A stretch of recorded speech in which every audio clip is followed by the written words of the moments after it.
that. And I'm going to embrace my inner Scarrow and ask, Robbie, is there a Vidoc?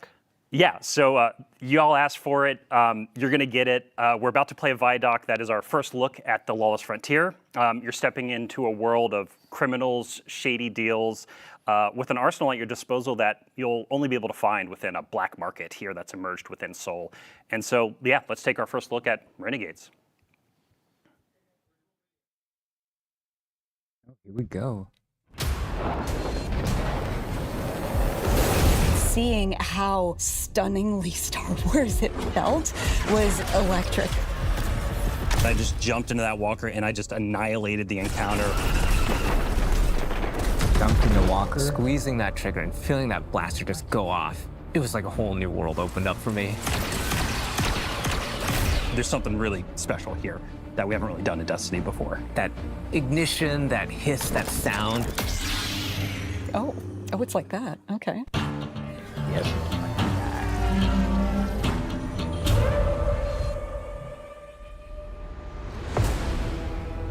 We Like begin in the Saturn? shadow of a prophecy that says our end is already written. It's here we draw a line in the sand, where we start the long journey to fight our fate. In Renegades, Guardians infiltrate a criminal underworld to save a friend whose past has caught up with him and disrupt the rise of powerful new enemies. In special collaboration with Lucasfilm Games, we took inspiration from Star Wars to craft a one-of-a-kind Destiny story. Renegades redefines what an expansion can be. It brings the grit, guns, and glory of a space western to Destiny. But Renegades isn't just about power. It's about what you're willing to risk to change the future.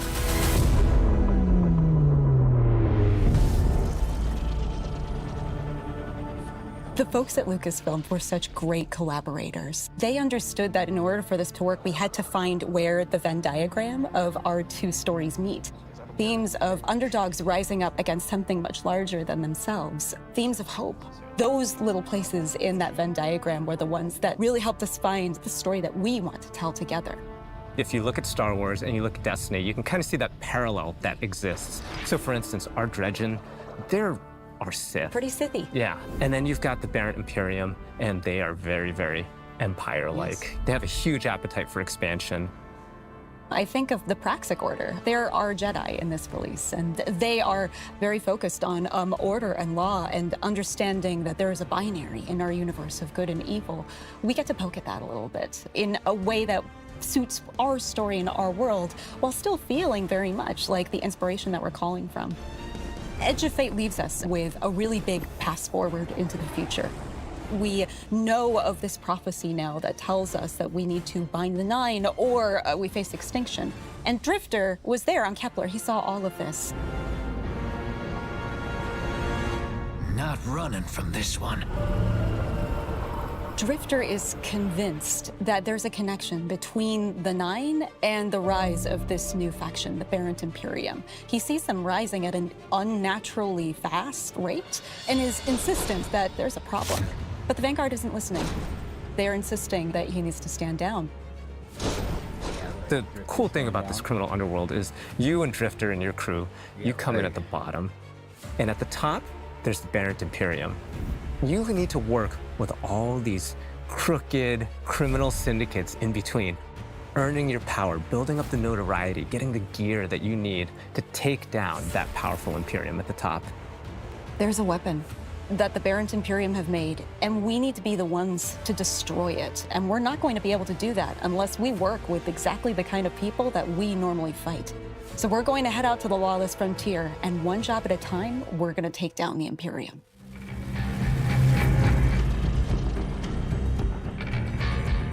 The Lawless Frontier is filled with big, chaotic, cooperative activities. You're gonna choose the job, you're gonna choose which renegade abilities you're gonna take into those jobs, and then you're gonna drop into the action with your team, smash up those objectives, get as many riches and treasures as you can, and then get out or die trying. To do that, you're gonna go to the Lost Frontier holo map. You'll see Mars, Europa, and Venus with swamps that are very reminiscent of Dagobah. There's some hints of Hoth in Europa, right? Yeah. For fans of both Star Wars and Destiny, like Mars, which is some pits that are very reminiscent of Sarlacc pits. When you don't want to fall into them, you'll die. These are Destiny locations. It's just we're taking inspiration from some of these iconic places in Star Wars. Let's say we go to Mars, and you're gonna pick a bounty hunting job for the Fallen to take out some Cabal. And then you either matchmake with people online, you take your crew with you, you can play solo. Every time you drop in, you might be in a different location on the map. Your objectives are gonna be a little different each time, and it also might be a different time of day, so there's a lot of variety and richness within these activities as we want them to be highly replayable. Along the way, we're gonna throw a bunch of curveballs. You might run into a missile tower that's trying to take you out from halfway across the map. And you have to like divert and take it out, and you get some extra credits out of that. Defeat your boss, get to the exfil with whatever time you've got left. Call your ship in. All hell drops in on your head from the Cabal. Your ship flies in. You hop aboard, and you've got to exfil. Over the course of the campaign and deep into the post-game of Renegades, you're going to be unlocking and earning a bunch of different Renegade abilities. We've what got are these things like renegade abilities? airstrikes, Cabal drop pods, vehicles like the Cabal walkers, interceptors, swoop bikes, turrets. We've got 9 abilities, 7 upgrades. There's a ton of stuff that you can bring in and just change how things play. It's like a tech tree of options. It's like a whole tree of options across support, defensive, and offensive abilities. So the player's going to have a lot to play with here. The Lawless Frontier isn't just about raw power. It's about influence. Shady backroom deals, working for these powerful syndicates and against them at different times. And all of this takes place at the heart of the criminal underworld and Tharsis Outpost. The Vanguard have been preoccupied. They've been off saving the world, and they haven't been looking at Tharsis. It's changed a lot since the last time we were there. It's now this thriving black market, this criminal underworld. Tharsis Junction became Tharsis Outpost. If you have an unsavory job that you need done, you can find it at Tharsis Outpost. Tharsis Outpost feels appropriate for both Star Wars and for us. When we looked at Mos Eisley as inspiration, we knew that we could play in that playground in a really fun way. From the ghosts that you'll see floating around to one Elixni with all 4 of his Elixni arms shaking up drinks. We took that inspiration and we found the Destiny spin on it. Criminal syndicates have moved in. You're working with the syndicates. You are building your notoriety with them. The 3 different syndicates that we created, we're going to be dealing with. The Pikers are Elixni. They're kind of like an anarchist biker gang. Unlike other Elixni, they're atheists. They don't worship machines. They follow relics. We've also got the Totality Division, a subsect of the Barrent Imperium. They're run by Scions, and their enforcer Rao is going to be the leader of this group. And we've got Tharsis Reformation.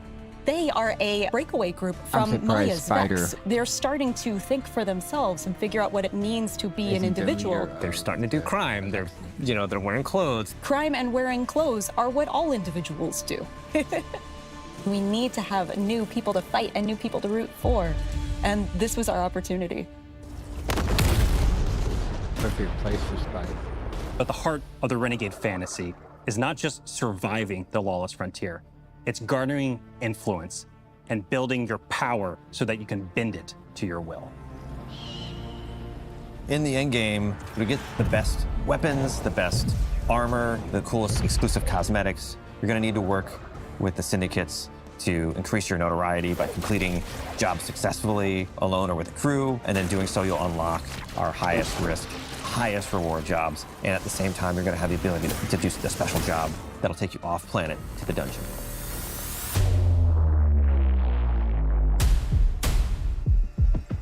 And you'll also unlock Invasion. That's right, Invasion is back. But this doesn't work like Gambit.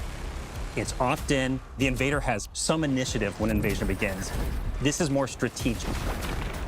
You scan the battlefield and you're like, okay, is this the right time for me to take the shot? And what's the right tool for me to do it? Do I use an airstrike or a vehicle? Do I use a Cabal walker? Just watch out for that double cross. Yeah.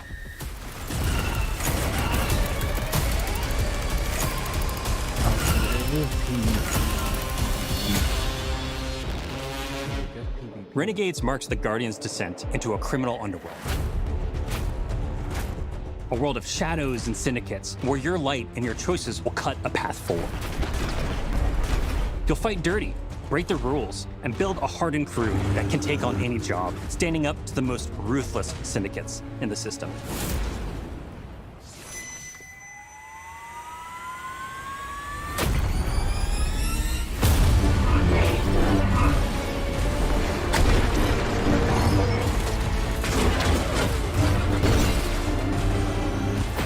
Even in the darkest corners of this world, there's still a glimmer of hope.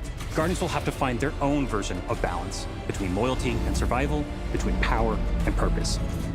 Because there's more at play than credits and contracts. Forces are on the move, ones that see you not just as a player, but as a piece on the board. To change the future, you'll have to become the one thing they never saw coming.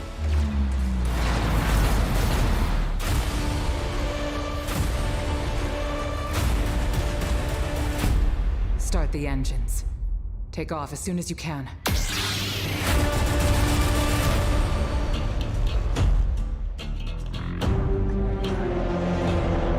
for all that. That's in 3 months. All right, welcome back. Sorry, I love Let's Vikings. find I gotta out. stop looking at chat. Let's get the show on the road. So pre-orders for the new What's an Renegade Standard Ashen Edition Iron? start Come on. right now. And we actually have some added bonuses. Even if you pre-ordered the, what do we got? Year of Prophecy Edition, we have 2 additional cosmetics that are going live today with the patch. The Starside Introduction Emblem and a new exotic ship, which we call the Renegade Leader. You're gonna see it on the screen right now, and I'm gonna ask a silly question. What are we looking at? I mean, I think we're kind of looking at something that looks like an X-Wing here a little bit, maybe a little red leader action. So, I mean, this is one of our homages, right? That's the team had a lot of fun with. So we wanted to build like an iconic ship, Dylan, that kicked off the road to Renegades here over the next few months. And what's cool about this is you're actually going to see your ship, whatever ship you have equipped, that's going to be flying by when you deploy your Renegade abilities in the Lawless Frontier. And also, you're going to be using your ship to go between different areas within the PlagueLands here in the Reclaim activity that's launching today as well. Awesome. So with pre-orders talked about, let's dive into the Vidoc. Robbie, where are we starting? Yeah, so I think it's like probably best. There's so much like to do a really kind of quick overview of what we looked at here. So Renegades thrust you and your crew into the heart of a lawless frontier that's emerged around Mars, Europa, and Venus, all new locations across those places. And you're trying to keep up with Drifter, ultimately, who's chasing startling visions of calamity and rumors of a powerful new Cabal faction that's rising, the Baron Imperium. That Imperium's installed themselves as top dog in the criminal underworld, and Drifter's convinced that the Nine is involved with the Imperium's rapid growth. It wouldn't be the first time the Nine have meddled in the background and done some crazy things with Cabal-related enemies. Anyway, so to deal with the Imperium, you're going to take on the role of a renegade. As a guardian, you're going to smuggle, sabotage, bounty hunt your way to the top of the lawless frontier, and that means you're going to be working with the shady syndicates to build your influence within Tharsis. But ultimately, like this is for the right reason. You're being the bad guy to do the right thing because you can't really ignore this prophecy of extinction that showed up at the end of Edge of Fate. Yeah. So I mean, you mentioned Drifter. We have a pretty stellar cast here, and there was a new Being character. bad that we showed off guy in there. for the Yeah, we showed right one of our new reasons. characters. That's a Story new of member my of your life. crew who comes from the Praxis Order, actually. And they've been tasked with tracking down reports of dredging activity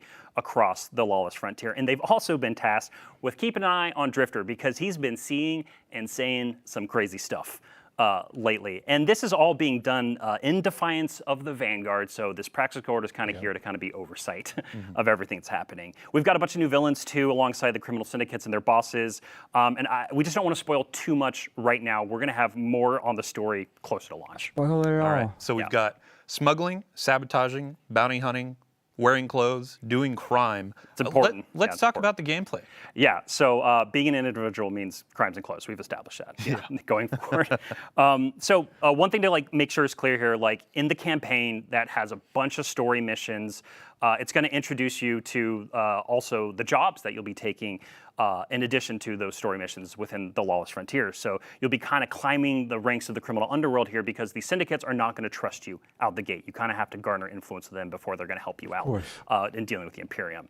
And so then at the conclusion of the campaign, once that Imperium's chokehold is kind of loosened on Tharsis and the Lawless Frontier, you unintentionally kick off a turf war between the three syndicates, because now they're all vying for power because you've kind of toppled the top dog of their power hierarchy. Yeah. And so let's talk about this. In December, the Lawless Frontier is coming. It's not just like a concept. It's an activity. At here? Yeah, and I know we're showing something on screen right now that like syndicate? is like when you go through this like daily ritual of dealing with contested territory, you'll be able to like target the syndicate you want to kind of like take down in that moment.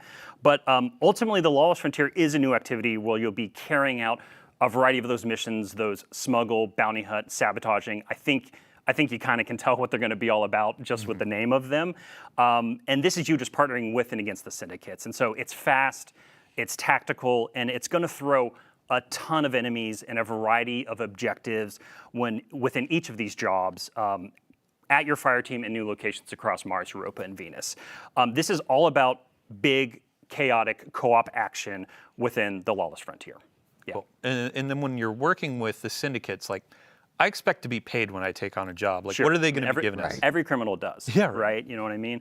So, well, like one thing just to like talk about at the top, because Tom and I are really excited about this. Don't the give me creative lead glimmer. on I got enough Renegades. glimmer. The Cabal have been dropping pods on your head for like 8 years now, something like that. And so with one of our Renegade abilities, we kind of get to turn the table on the Cabal and drop one on them. It also supplies you some ammo and stuff too, some nice convenience there. But the campaign ultimately like introduce you to a number of these abilities. And the turf war, you'll actually choose which syndicates you want to pledge to in order to unlock more abilities and a bigger suite of upgrades. Also, depending on which syndicate you're pledged to, there will be other bonuses and weekly shipments coming into Tharsis as well that you get to take advantage of. And so one thing I want to note too is that all of these Renegade abilities that we're talking about in the Vidoc, they're purely additive to your subclass abilities. The Renegade abilities do not override any of your other Guardian abilities. So like your super, your melee, your grenade, that's all at your disposal on top of these Renegade abilities. We really wanted to lean into the idea of this fantasy of you working with your crew and the various roles you could play within the Lawless Frontiers of all these different type of jobs that you're going to be doing. Awesome. And then I have to give a shout out to James Sy. He's frankly one of the biggest Star Wars nerds I've ever met in my life. But he was talking about the blaster and that feel the first time he shot it. Like, let's talk about him. Yeah, I love that blaster, and because like my personal joke is it's like Forerunner at home. It's kind of like a legendary version of that exotic, and it just feels fucking incredible. Oh, sorry, it feels incredible. Excuse me, for kids at home.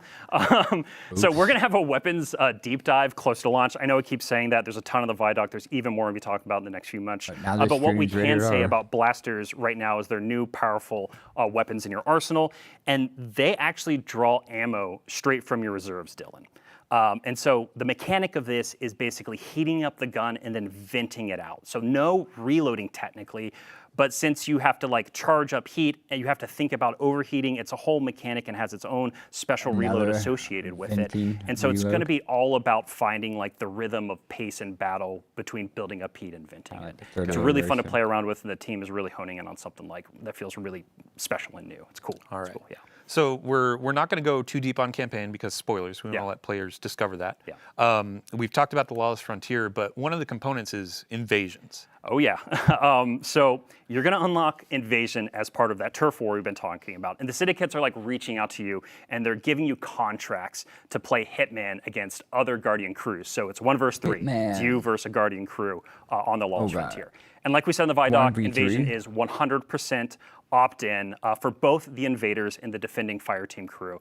But don't worry, because all of the difficulty modes, there's always an option that is available to you if you don't want to engage in invasion. Yeah, we wanted to make sure that, because like even though some people love that PvE chocolate mixing with that PvP peanut butter, we wanted to make sure that if you didn't want to do that, there's always an option for you to do something else within the Lawless Frontier. And then if you do opt in, though, there's more rewards or incentive, right? I mean, yeah, you're like you're basically saying, hey, fire team, I'm open to having another Guardian come and wreck shop and mess my day up, right? And so you're taking a higher risk, so therefore there's a chance of higher reward depending on how you handle it, with that. Right? Cool. Yeah, I mean, so that covers gameplay effectively. We do have a dungeon. We showed a little tease, but again, no spoilers. We'll let you discover that on day one. Let's talk about the last thing that players may have seen, or the first thing, honestly, we saw chat. Thank you for the follow. Let's talk about the saber. Right. So, yeah, this is Destiny's homage. Right? It's our love letter to the Star Wars lightsaber. And we're calling it the Praxic Blade. Again, we'll be sharing a whole lot more closer to launch. I'm really sorry. I feel like a parrot right now just saying the same thing. But what I can say is that the Praxic Blade is going to be highly customizable in both gameplay and visuals. And so there's going to be a ton of parts and components that you'll be chasing and discovering throughout the Lawless Frontier, within the Turf War, within the dungeon itself. And this is all about kind of making the Praxic Blade your own. And you saw it in the Vidoc, but the blade really does feel truly exotic right now. You can do things with it that no other weapon can do in Destiny, and I really can't wait till players get their hands on it here in a few months. Awesome. Yeah. Well, that's it for Renegades. We have 2 more big subjects to go through today. So thanks for running us through that. Of course. Our next section is going to be all about quality of life. It's going to be about a lot of the feedback that we've been seeing in the live game since Edge of Fate launched. And then after that, we'll be talking about Ash and Iron with another cast of devs to talk about a bunch of cool stuff. So ultimately, we have quite a lot coming over the next few months. We're going to be talking about a bunch of high-level goals, objectives, some of our philosophy. We do not have a roadmap today, but we will have a roadmap in the next few weeks outlining our road to Renegades, which I've been calling it selfishly. So we'll figure out a fancier name for it at some point, but let's dive in. I think the first thing that I want to talk about here, let me get this up. I mean, ultimately, this feels like we're having a mini community summit on stream. But let's talk about rewards. Let's talk about the portal. Let's talk about power. Let's talk about the climb and the feedback that we've been seeing. Yeah, so to do a little bit more table setting and framing here, like we said at the top of the stream, we've been taking a lot of this feedback to heart, right? We've been listening very intently. We've been looking at our data, and Dylan, we know we need to make some changes, right? And so this is what this whole next section is going to be about. We're going to talk about a ton of stuff. Some of it, a little bit of it is going to come from Ash and Iron, a lot more in Renegades, and then even more in the future. And so coming back to the power climb, we want it to be faster, we want it to have improved rewards, and we really want it to highlight new and aspirational activities when Renegades launches. And so that means looking at the Renegades campaign and the Renegades jobs in the Lawless Frontier and the activities you do there, and making sure that they both feel like great sources of seasonal power. We know with the Edge of Fate, after you completed the campaign on Kepler, that there's a bunch of cool stuff to do and some rewards to get, but it didn't fit into the seasonal power game, right? It didn't feel like it was a viable path. And so these big chaotic fire team based jobs that we've built and all that variety we're pouring into it is going to be this engine to climb seasonal power. If you're just loving that activity, you're going to be able to spend an enormous amount of time there. Yeah, and you touched on aspirational content. So when we look at it, you're doing the power climb, but you're looking at the end game, and our raids and dungeons are a part of that. Yes, they are. So we are making sure here, there's 2 approaches we're taking and a bunch of work that's going to come out of it. So our focus initially here is going to be on the new raid and dungeon content in this conversation. So that is Desert Perpetual, the Epic Raid here in a couple weeks, and then the dungeon releasing with Ash and Iron. And so we want to make sure that those are more dependable sources of power, both from weekly challenges, some of which that are going to happen in Ash and Iron, but then also we're going to be looking at the power drops that come when you're completing encounters and looking to see if we can adjust those and juice them up a little bit. The other big area, because what we're talking about when we say aspiration is like in-game. You're doing an in-game thing. I should be rewarded for that. So with the launch of the Epic Raid for the Desert Perpetual and Epic Raid and then the dungeon afterwards, we're going to make all drops, the base drops you earn in that content, tier 3. Yeah. Yeah, and it's ultimately attesting to like players got through some of the power grind, they went into the raid and they were seeing tier 1, tier 2 drops, and that didn't feel like endgame loot. So it did not. We're making this tier 3 is the baseline, but then you can build up to tier 4 and tier 5 as you add more challenge, add more difficulty. Yeah, and I think we hit on it, but I just want to make sure. We talked about improved rewards right around some of the newer content that is coming. This effort though is also being applied across the portal itself. And so Dylan, I know you and I have talked about it a bunch. You know, we talked about solo ops, right? You mentioned Caldera. Yeah, let's talk about variety in the portal and more reasons or more ways to play. Yeah, exactly. And part of that theory right here is just like that thinking is we just have to improve the rewards, right? And so a lot of what we're doing is going to be about bringing the baseline of the reward experience with Renegades up to that, closer to that solo ops experience, and also really incentivize playing in fire teams more because, hey, we know Destiny's feeling lonely right now if all you do is spend time in the mines, right? And so we want to do we know we need to do a much better job at that. The other just to go into that example, like we're talking about Caldera, it's a solo op activity, and players feel it is the most viable path to power. So a social game like Destiny, it is a problem where you feel like you should be playing alone for all the reason. It's like, hey, sorry, friends, you want to play raid, you want to play something else? Sorry, Yeah. I'm going to go into Caldera and play alone. Yeah. We want to address that. We Yes. want to make sure Destiny is social, fun to play with friends, while still maintaining, hey, as a solo player, you can absolutely hop in, You got but we options. aren't going to make you feel worse. So, example there too, we said, hey, we're going to tone down Caldera and solo ops. We're actually reverting that. We had announced it, we're taking that back, and as you said, that's the new benchmark. We're going to raise things up to feel like Caldera and feel rewarding like solo ops. Yeah, and we've already talked about that. We're going to do some of that in Ash and Iron.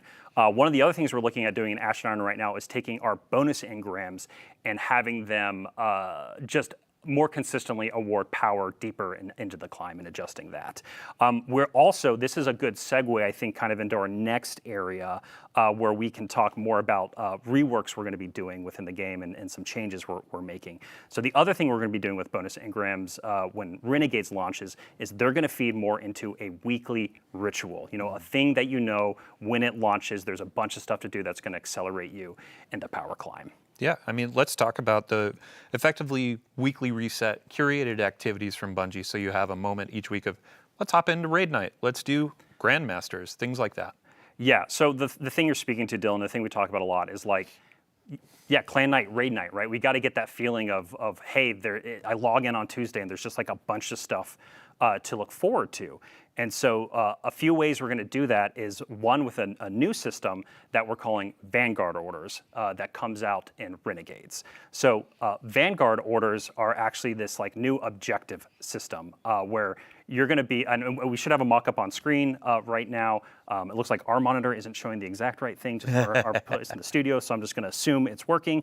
And so within these Vanguard orders, you're going to have all these different objectives that you can do, and you don't have to pick these up like bounties, right? These are things that will just be automatically granted to you when you log into the portal. And then what's really cool about these is that they pull some of that like Destiny 1 bounty vibe, where as you complete an order on the left-hand side of the screen of this mock-up here, you will actually roll. You can roll on higher tier orders, like a legendary order that will give you consistent rewards, or an exotic tier order that can give you exotic tier rewards. And so this is all about just creating a bunch more like little moments of variety within the portal and these different little objectives that you can do.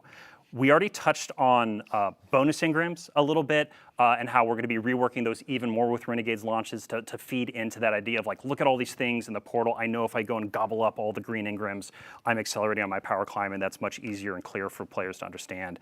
But the other place that we've been getting a ton of feedback on, and we're going to be making changes to, is the weekly conquests, basically. So right now, we have the concept of the conquest as a milestone on your seasonal power journey, and it gives you like a massive, like big dump of rewards. We are going to be making those we're going to be making it repeatable, but then there's going to be a weekly reward for them. There's no way for us, honestly, to balance the crazy amount of rewards you get from the milestones, but we're going to make sure we incentivize them and create a weekly version as and we actually have a change going live today to make conquests repeatable, but the rewards component is what we need to focus on for a future update. Yeah, and you know, Dylan, you and I were talking about this a bunch over the last couple of days. Is like we want to get back to that, like we want to get conquest closer to that GM feeling, to that Grandmaster Nightfall feeling of the past, and that's kind of like our little North Star for that. Yep. The other big thing too that we've been listening to feedback on, and we're moving really, really fast on right now, is getting weekly legacy raid and dungeon content as like a tunnel from the portal to that. So to set expectations here with Renegades, this is going to first come in the form of, hey, reasons to play this content, to do like weekly challenges and earn powerful rewards from them, right? Again, we want this weekly reset. We want you to clearly know when you log in, here's a bunch of stuff to look forward to play with your friends and others. The reason I have to set expectations, though, is like we hear the feedback about wanting the gear reprised from raids and dungeons.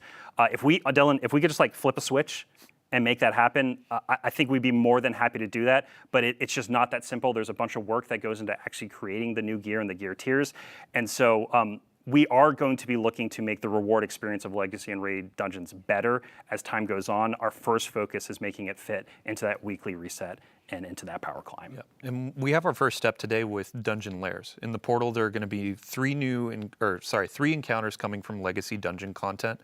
You can get power bumps from those. You can get portal gear from those, but we hear the feedback on general rewards. Yes. So, yeah. Yeah. We're gonna be looking to add more to this, like what this weekly ritual feels like. These are the areas we are targeting initially here for Renegades. All right, so let's move on to our final two subjects. Really are centered around Sandbox. Yeah. First of which is going to be build crafting, and then the second is around just our general approach to balance. So we have another list here of, honestly, we've been getting a ton of feedback around featured gear. We've been getting feedback around like legendary weapon tiering. What are we Yes. changing? Yeah, so this whole space is about expanding build crafting and gear chase. And we hear y'all. Like, we hear that featured gear is exotic far weapons too and armor, restrictive featured gear, for how you're playing the enhanced game right legendary now. weapons, And so one of the big changes we're shadow making order. is all exotic weapons and armor are going to be Shadow and featured order gear must be starting Renegade in stuff. Renegades. So the More class vault items, your space. prismatic builds, they're back on the table. You don't have to worry about it anymore. You're not having to think about what exotic you put on. It's all about what build you More want to vault craft, right? space. The other thing that we've been listening to a lot when it comes to the gear chase is like, hey, you might earn a tier 1, 2, or 3 weapon, a roll of a weapon you really love, your personal god roll, or the community saying this is a god roll. And you're looking at that and you're like, man, it's cool, but like it's not that top tier, right? And so in Shadow and Order, which is our major update coming after Renegades, you're going to be able to enhance the tier of your legendary weapons all the way from tier 1 to tier 5 with a new currency and a new feature that we're building for those. Again, this is all about expanding that gear chase. Yeah. And before we get ahead of ourselves, like as a player, and I'm guessing in chat, people are saying, oh, so I should be keeping my tier 1, tier 2, tier 3 weapons. Where am I going to put these? What's going on with vault space? Yeah, so with Renegades, we are going to give you more vault space. That is the thing we're going to be doing. And also the team is working on a pretty big update to improve the sorting and filtering of just using your vault in-game as well. Mm-hmm. Yeah, we'll have many more details in the coming weeks and months when we get this roadmap together. But our final note in this section before we go to balance is the portal scoring. Yes, yeah. So right now with the featured and new gear, there is just an intrinsic bonus that you get for wearing that gear. I guess it's extrinsic because we're asking you to put it on. But anyway, if you have it on, you get a score bonus in the portal, which means you're not only thinking about like activity customization, your build, but also now you have to think about the score too, and like, should I wear this or not in order to chase the high score? And for the vast majority of the experiences in the portal, we think that's just too much complexity right now. And so we are sunsetting that idea. And so again, this is going to drastically open up the space for you to basically use whatever you want in the vast majority of things you play inside of the portal when you're chasing gear and doing that power climb. Yeah. And a North Star for this, when y'all were talking about it, we've had a ton of conversations with the dev team, is like, there's a lot of feeling of, I'm playing Destiny the wrong way, and this was contributing to it because I had to think, oh, if I put this armor on, it's wrong. This helps that out and gets you into the fun faster. Yes, So. and then, like, we do believe and see a space for ways to highlight gear and exotics and things like that, stuff we've done with the artifact for a while now. We want it to be part of the game because I think, pushing people off of the super hot stuff is really healthy sometimes to just have more fun and experiment with things. But we know that we need to find ways to make this feel like a bonus and more excitement to do it versus what we currently have now, which is why we're making these changes. Awesome. Yeah, and then our last section here for quality of life, let's talk about sandbox balance. Y'all have been really taking a lot of the feedback to heart since the announce of quite a few nerfs and some balancing, and you have some new approaches to philosophy when it comes to this. Yeah, so at the top here, one of the things we're doing is we're upgrading our internal process for kind of how we evaluate our buff and nerf policies, and also the timing of which when we go out and do those. And so a big part of that here through Renegade's launch is going to be non-critical balance changes are on pause right now. And so this is partially in reaction to obviously some of the sentiment around some of the changes we're making, but it's giving time for us to make sure that when we do start to do more balance updates a little more frequently again, we communicate honestly. We just need to do a better job about communicating about why we're changing something and some of the intent behind it. And the reason I speak about this, because you asked me this a couple times in our rehearsal, Dylan, it's like, what does non-critical mean? Sorry, I'm taking your words here. No. I'm just on a roll. We really want to make sure that we're still making balance changes, or if we have to ban something for that epic raid race or the dungeon race that's going to happen with Renegades, right? The quality of that experience is incredibly important to us, and we know it's incredibly important to y'all. And so, again, we're putting a pause on nerfs and balance changes for now, but if we really need to change something because it's critical for those upcoming events, we'll make changes. Yeah. And ultimately, it's like, there's some things where you watch somebody go on a Titan and kill a raid boss in 2 punches, like, that's critical. that needs to be toned down or balanced around. But other things like, we actually have a list here of, we announced some tuning changes or nerfs that we're going to be reverting. Last week we were talking about Grand Overture and Queenbreaker. Yeah. We're reverting the changes there. Yes. And then we had some reworks to exotics like Stronghold, Chromatic Fire. We're going to be reverting those. And then as a part of this new initiative where we're looking at our philosophy, reevaluating how we do these things, we'll be looking how we approach it and how we communicate it. Yes. So Exactly. cool. And then final note to end on a high, honestly, like we've been talking about nerfs and all that. Let's talk about buffs. Yeah, of course. Yeah, so we've got some buffs. We've been working with the gameplay team around supers and subclasses that are going to be coming, some with Ash and Iron here in October, but then also in December with Renegades. And I think you've been talking with them a little more closely, actually, in the last 24 hours. Big thank you to Ben Womack, Eric Smith, Sandbox team.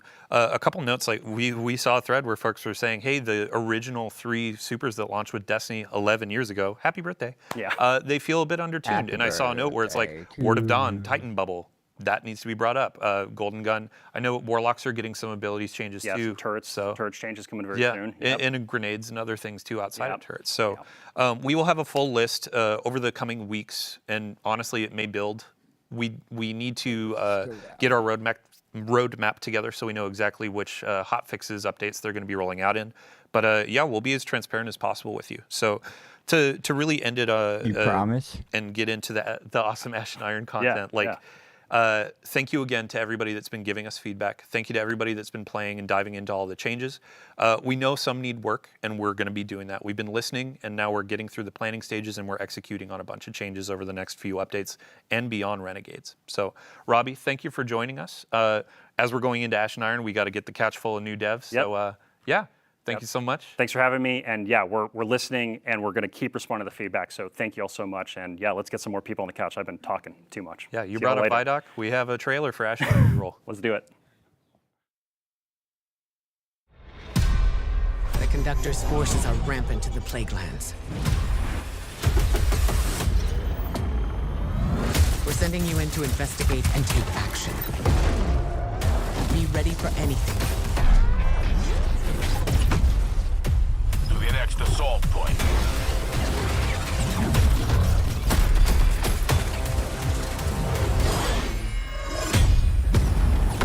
We've seen this already.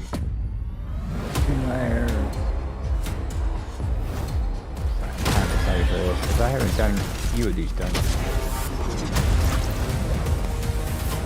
Yo, what's up, bro?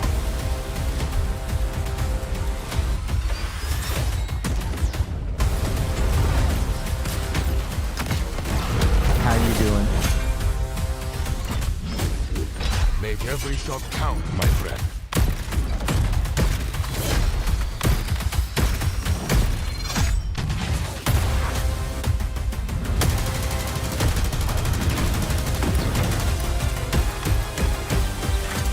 It's good to carry a gun. Better to have gun carry you.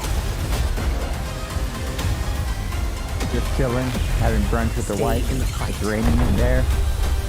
We're almost You know, home. it was so hot here in Tulsa, and then we got some rain, and now it's nice and cool. I can All deal right, with welcome this back. temperature.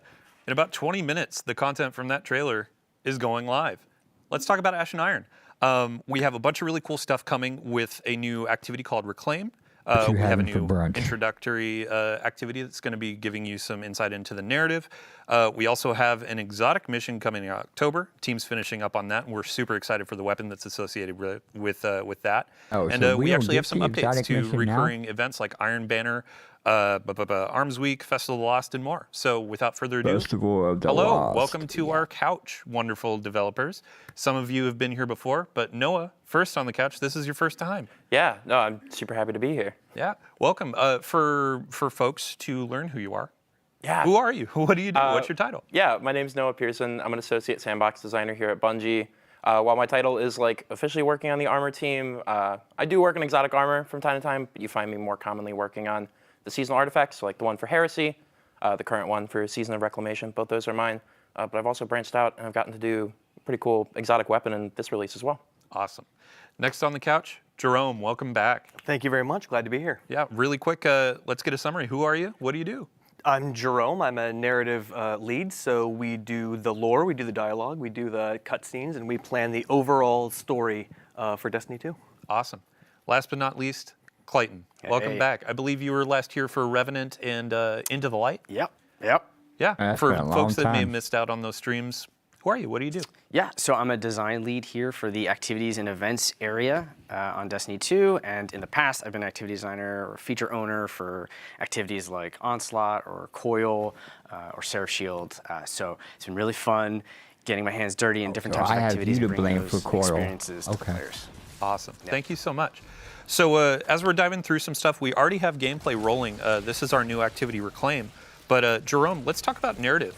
How are things kicking off? For sure. Well, Maya Sundaresh, the conductor, has somewhat overextended herself on Kepler during the events of Edge of Fate. Oh, yeah? And she foolishly tried to meddle in the affairs of the Nine and essentially assassinated 3 of the 9, which is the 3 of Earth. 3 being a single entity, right? Yes, exactly. And that's going to have huge knock-on effects for the people of Earth in physics and chemistry, and we'll hear a lot more about that in Renegades. But for now, Maya is somewhat depleted, right? And she is starting to lose control over her collective. She's starting to bleed individuals at the edges of her collective, and those are the pants-wearing, poker-playing Vex that you saw. Crime. Yeah. Exactly. And so she needs to reassert control over her collective. And in order to do that, she needs a signal boost to maximize the power of her waning Echo of Command. And the best tool for that job is, of course, Golden Age tech. And the best place to find Golden Age tech is in the Vanguard Vault, which is why Ashen Iron begins with a defense of the tower from a smash and grab by Maya's forces, both Vex and we're gonna go defend the conscripted tower. Cabal, which you'll learn more about during the season. In 15 minutes. But that's going to be a start, but not sufficient for her plans.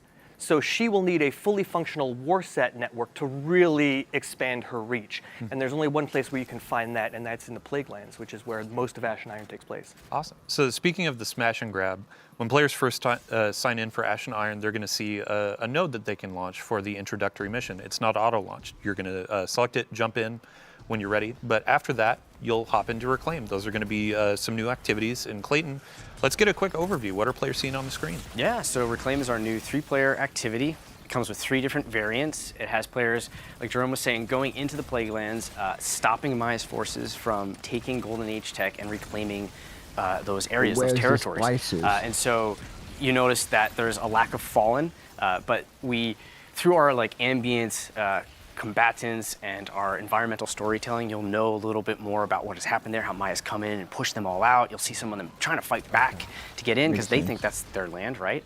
And as a player, you're trying to go in there and play in a similar way that you might find like Overthrow, where we took a lot of inspiration from. So you get to choose how you want to fill that progress bar. Do you want to finish a bunch of encounters that are randomly generated, which adds to a bunch of replayability? You can progress by finding hidden chests or defeating roaming high-value targets. There's collectibles in there as well, all without a timer, so you and your fire team can strategize and take your time to go through the area. Awesome. And then once you've completed the area, unlike Overthrow, you move to the next area by way of ship that you'll see on the screen. Stellar. Yeah, and I was talking to our gameplay folks before this launched, and we talked a bit about there's a bit of nether DNA in here, where you have your main objectives, and then you can find things throughout the area as well. Thanks for reminding me. Yeah, we have Vivian went ham and gave us these quite frankly unbalanced buffs that will have a rare chance of spawning, and you get to choose which one. One example is that if you choose it, you'll just be radiant and. What's the other? Radiant and Amplified, thank you. Yeah, just the whole time. So yeah, have fun choosing between these crazy buffs and using them to finish the activity. Awesome. And when we're talking about collectibles, there's going to be some lore collectibles too, correct? Absolutely. We're continuing the pass forward from the previous expansion, and those lore drops will tell players a lot about what to expect in Renegades, both in the cast and the themes. Though it's not explicit, so they'll have to use a little detective work, we hope, but it will give a lot of information about what's to come. Got it. So these are going to be like the data pads you find in exactly, the portal. exactly. Awesome. Yeah, so I mean, let's talk about weapons. Let's talk about the loot. And Noah, now it's time for the spotlight to go on you. Yeah. Always talk First about up, the let's loot. talk about the exotic that's going to be in the rewards pass for Ash and Yeah. Iron. This is going to be our pulse rifle. Yeah, so Noon Malpais is going to be our reward pass exotic for this release. Obviously, with the Edge of Fate, we released a rocket frame pulse rifle, Mint Retrograde, that people have really taken to a liking Yes, for. we love the Mint And we kind of Retrograde. took a look at that, and we're like, well, what's a cool way to one-up that and like plus one it for an exotic? So you may notice from the gameplay that this rocket pulse doesn't just shoot like the micro rockets, it shoots sticky bombs. And these will stick onto the environment, they'll stick onto enemies, and when you hold down your special reload button, they'll pop like little firecrackers. And it's really fun to just sort of like spray them out across like a group of guys, and then you like turn around, walk away from them, click the button, and have them like pop all behind you, because cool Guardians don't look at explosions. So this may say a lot about me as a person, but you can also stick these to your teammates, right? I guess you'll have to see. All right. Okay, so let's talk about the that tells next a lot exotic. about you This as is a going to be person. tied to an exotic mission that's coming out in October, and I can already see you kind of getting excited, like Vivian was excited for the crossbows that we added. Let's talk about the Iron Axe. Yeah, you kept me waiting, huh? Iron Axe. Yeah, so the exotic mission, you know, way back with Rise of so it Iron, is like an as a exotic player, I remember weapon. like the YouTube videos coming out ahead of it, Nice. of like YouTubers being like, hey, maybe Bungie's gonna give us this axe that's in the marketing, and like obviously didn't come to pass in that release, and like come final shape, Crow's got it, and I, much like many people, were like, man, I want that axe. When's my turn? Like I want that Yeah. thing. So when I heard that we were going to be doing a little return to the PlagueLands, it was like, I'm going to twist whatever arms necessary to finally get the thing that I know I want and I've seen other people want for ages. So yeah, I can confirm that's no relic. That's our new exotic weapon. Thank you. Yeah, and I think for Clayton and Jerome, since this exotic mission, the team is finishing up the touches and really building this experience. It'll be launching in October.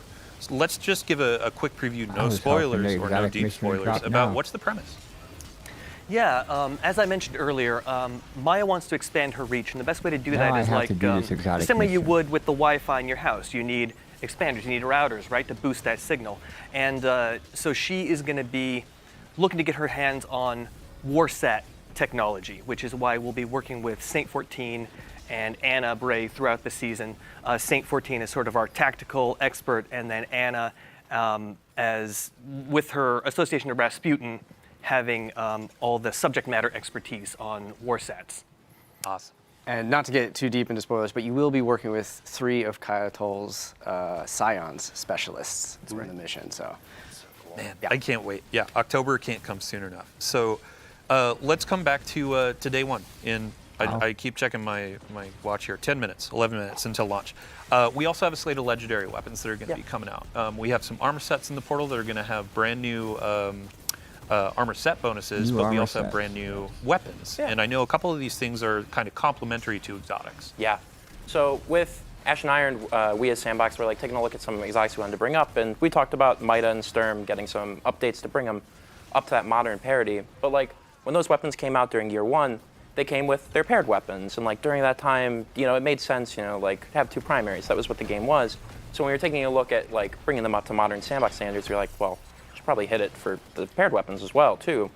So we took a look at some of our other special archetypes, and we're like, what could we set up for this? So with this release, we've talked about them, I believe, in the TWID, but we are going to have a rocket frame Drang Unfall, and a new like lightweight Mida macro tool shotgun. And both of them have perk pools that kind of key off of being those paired weapons. So like Mida macro tool has Discord and Trench Barrel, and it was really fun to like run that with Mida, because then you have like, you know, you pop a couple guys to get those like attachments onto Mida, and then you switch and you have Discord proc, and you like slap a guy, and then you just are able to like pump into a bunch of dudes. And it's got the really cool draw animation from Wastelander back during 30th anniversary, so you get that cool like cowboy draw. And it's so fun to run around And the with. sidearm is arc, correct? It is our second arc rocket frame sidearm. It's got a pretty big mag size, so instead of volt shot on this one, it has jolting feedback, which is pretty fun to plug a couple rockets into a guy and have them jolted, and then pop them with like a really powerful Sturm shot. Really? Awesome. Yeah, and these are going to be added so through the Going portal. to these Reclaim is going to be living in the portal in the fire team area, and that's where you're going to earn some of these. We also have Crucible Ops is going to be the source of the shotgun, and then a couple other things as well that you'll discover in just a few minutes here. Yes, we'll have to find so out let's move on. Our last conversation, or our last topic of minutes. the day is going to be around events, our recurring events. And the first thing that kicks off is actually a new one to celebrate Reclaim. And Clayton, what are we going to be doing today? Yeah, we're launching with New Territories Reclaim. It's a new standard event that will highlight a new activity. And so we do that with our daily challenges, weekly challenges, or it's for a week, so one weekly challenge, and then it has its own reward track and an event home that you can launch the activity from as well. Awesome. And then I believe it's next week, we also have Iron Banner coming back. That's right. So is that also going to have an event home? Yes, Next we'll have week, event the home. Iron Banner. Same slew of things where daily challenges, a weekly challenge. You'll have your reward track. We have a hand cannon coming in there. We have an armor set, and you'll have your title and your triumphs as well. Yeah, I believe we redacted the new set bonuses for Iron Banner, but I've heard they're actually quite fun. Yeah, pretty cool. Might want to hold on to it when you get your hands on that axe. Awesome.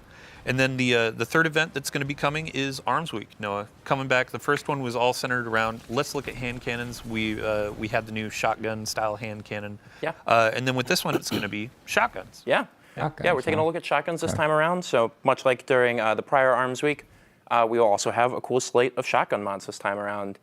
My favorite of which, when the designer who was working on them, Taylor Bjorndal, who was on the stream before, when he was starting to work on them, me and him were sort of bouncing ideas back and forth. And I was talking about like old rapid fire frame shotguns when they had like the really fast rate of fire, and I was like, I mean, what if all shotguns shot like that? And he like paused for a minute, and then I got the message, what if they're all just Fourth Horsemen?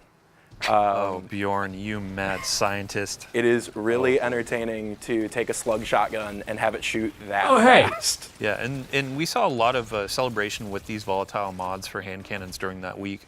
So with shotguns, we have the one that's effectively going to be Fourth Horseman everywhere. Yeah. But we have a couple more too, Yeah. and we'll leave that for players to discover It's going soon. to be super awesome. Next up on the slate, we have Festival Lost is going to be coming back during Ash and Iron, and we have a preview of our armor sets. So these are armor ornament sets. Y'all voted on these earlier in the year last year, Jason. and we had to show them. They I don't know look what that awesome. is. I That cannot one wait looks to have cool. those roses on my shoulders. Warlock. Oh my lord. But with Festival Lost, I we need have some these new armor activity sets. content, correct? That's right. The Headless Ones have broken out of Haunted Lost Sector Jail.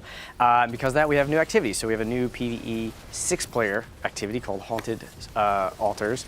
And then we have a new PvP activity called Red Rumble. Hocus Focusing is coming back. It's going to be a 2-week-long activity. We have 2 new weapons, Nora Pie's weapon. We'll I have can a already reward tell track, you, event home, the I whole will be shebang. playing I'm very excited. It's very crap fun to ton play in those activities. of Festival of the Chaos. Lost. With those armor chaos. sets? Yeah. And then the last on our list, so I Jerome, need to we be have Jason. a new I wish it did event Freddy, called Call to but Arms that's going to be coming at the end of Ash All and those Iron. armor Can sets you give are us cool, a quick but overview? Sure, we're going I to be love working Halloween, with so- Devram K, who has been holding down the EDZ for the better part of a decade without a ghost, right? Doing it all in one life. And he'll be taking some much-deserved R&R in the tower and being our liaison to the foundries. We have to remember that most of the guns that the Guardian fires are designed and produced in the last city. Of course, we know that they're actually designed and produced here with the sandbox team. What do you mean? Cassoid's in-house. That's right, Mr. Cassoid, right here.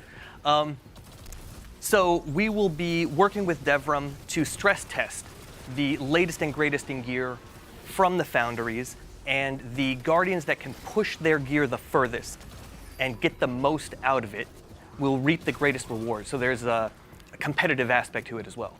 Awesome.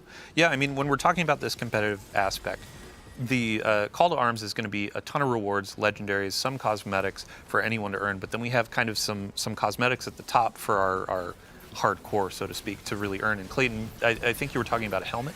Yeah, we have a helmet ornament. It is fantastic looking.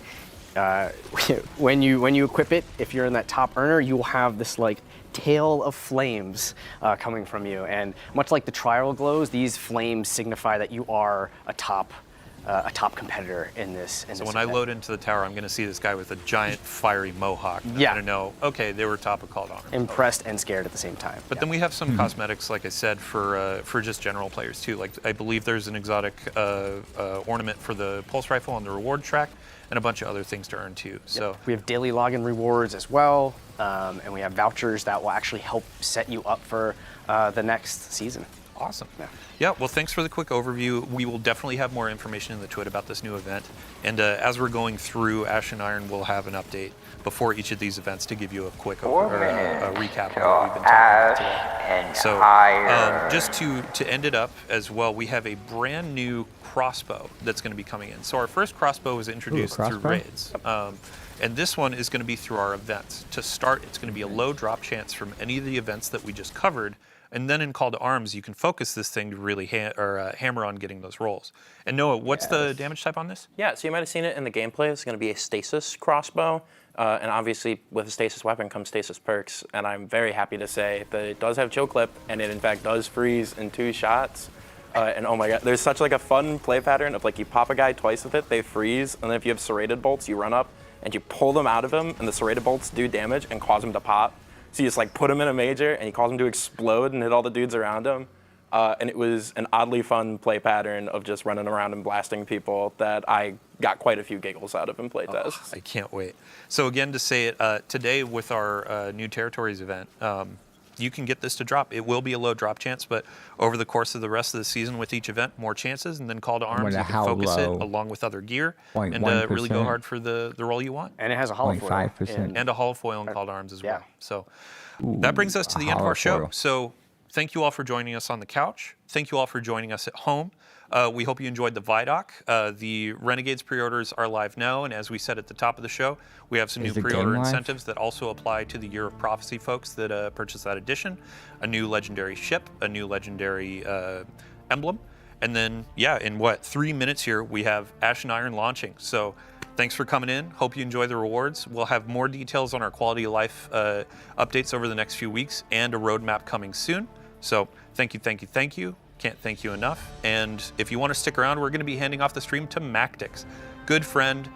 He's great at Destiny. Sometimes I do question his PvP prowess, but love the guy. So thanks for joining. Have a good day.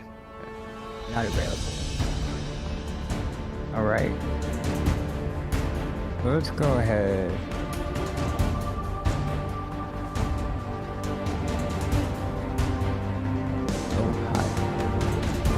No, that's enough.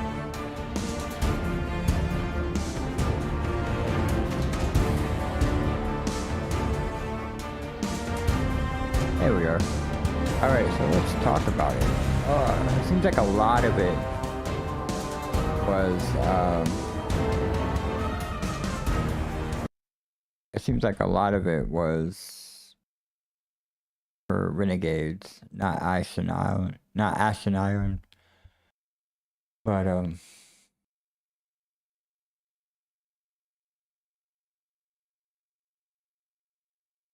yeah, I'm kind of excited. I think I'm most excited about the Festival of Lost stuff. Let me unplug this and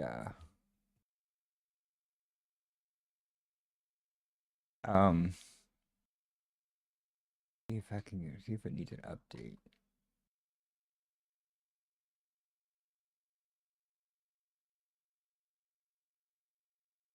Second. Just go into this and manage game and add-ons. Updates. Somebody knocking? Or is that me knocking? Alright, give me my update, Destiny 2. There it is. Update.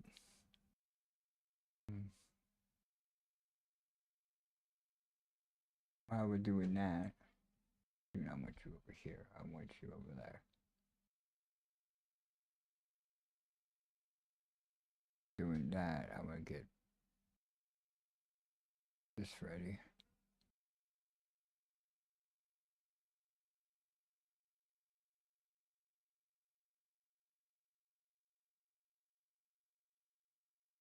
I'll go over here. Go to the game scene. We'll change this.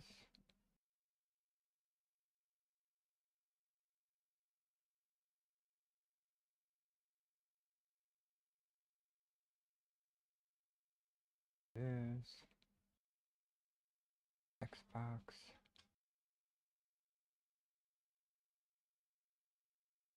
Xbox.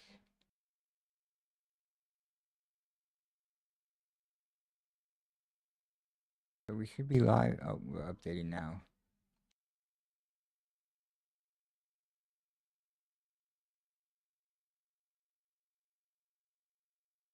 Only a 6 gigabyte update. That's okay.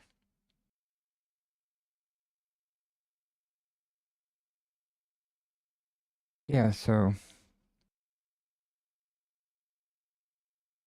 yeah, I'm most excited for Festival of the Lost. And then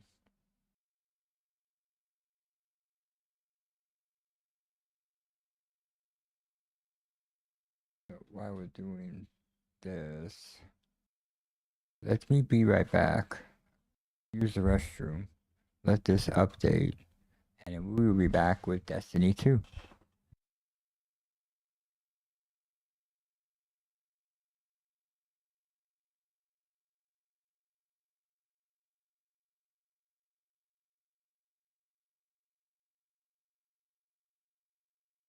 Find it. It is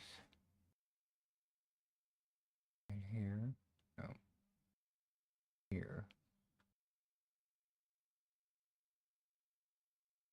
Oh, I just seen it. Where is it? Raven downloads. Should be just in downloads.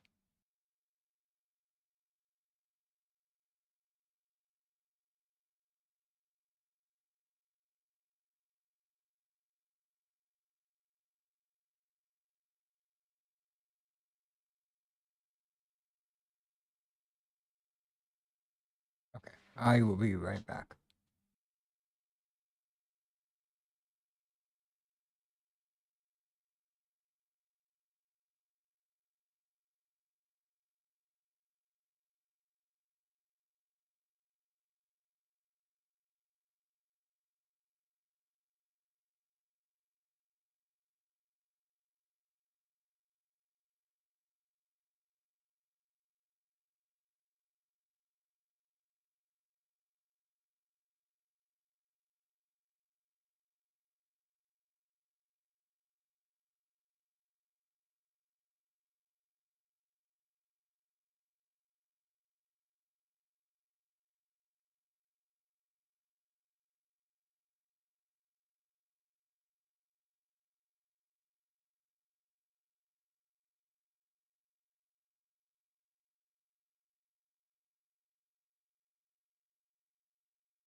Okay, we're back.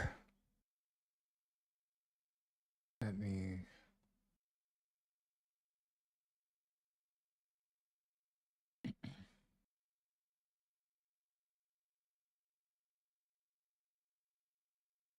grab my other controller.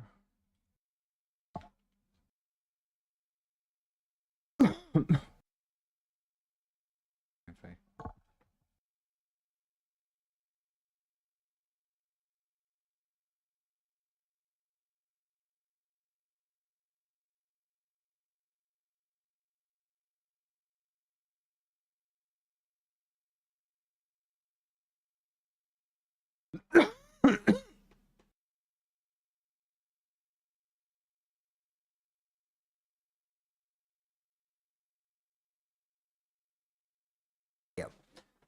All right, so we got about 4 minutes left.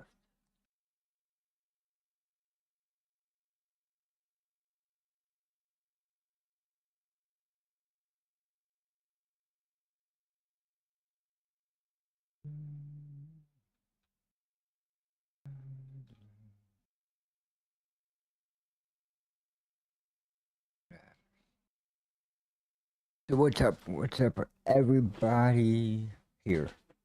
How's your Tuesday going? I know one person. He said he's out to brunch with the wifey.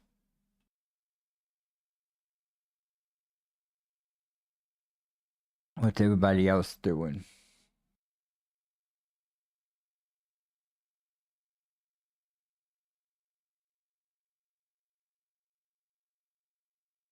Anybody working at home? What you guys doing? What you guys getting up to? We got I took the day off. It's the season. The season release. Yeah. Gotta stop doing that. I'm running out of PTO and unpaid time. But it is what it is.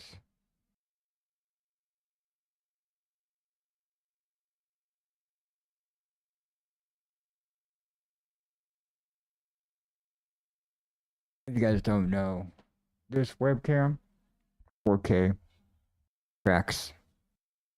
It tracks me. You see how it moves? Yeah, it could track me all the way in the back of the room. So, it was, how long we got? 2 minutes. 2 minutes. 2 minutes. So Ash and I are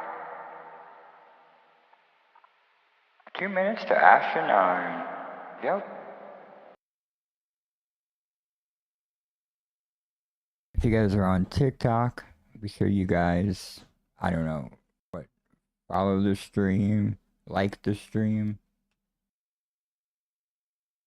support the stream. You can leave gifts or whatever they're called.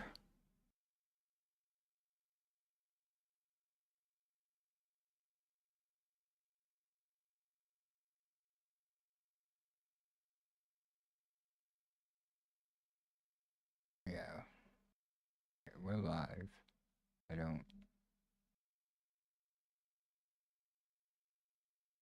don't know if it's working, but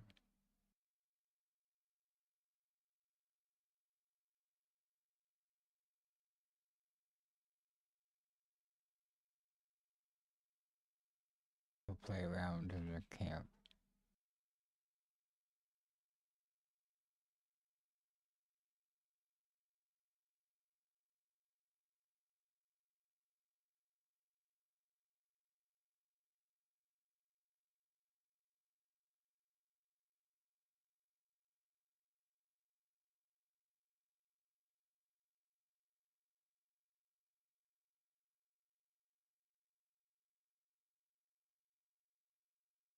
All right, we're almost there.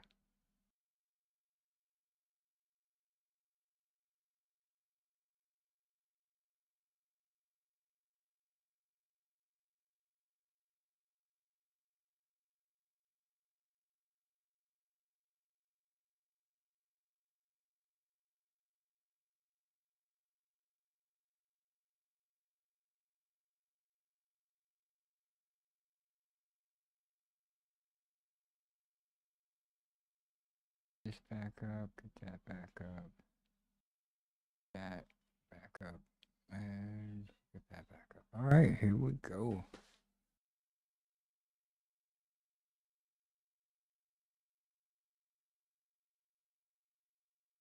Ooh, we got a new loading screen.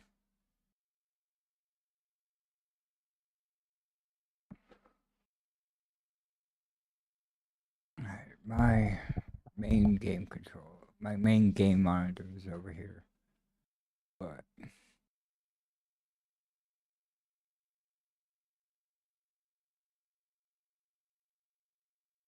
really need to put one of these chats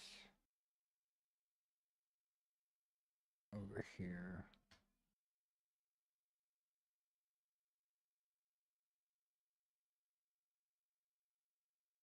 Not that one.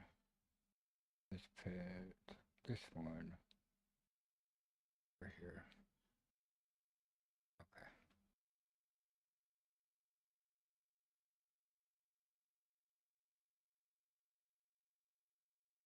Maybe it won't let me. Okay. Vehicle controls have been updated.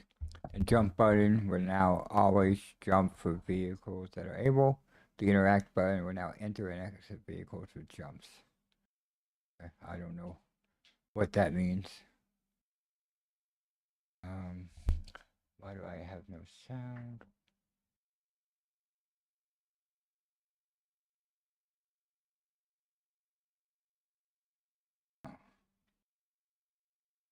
Why do I have no sound? Maybe there's no sound here. Oh, there it is. Okay. New territories reclaim is here. Seize the front lines. Reestablish Vanguard borders from Maya's forces and reclaim turn event rewards and complete challenges in the event home. Visit Devram K in the EDZ. Open the quest tab to take back what's ours.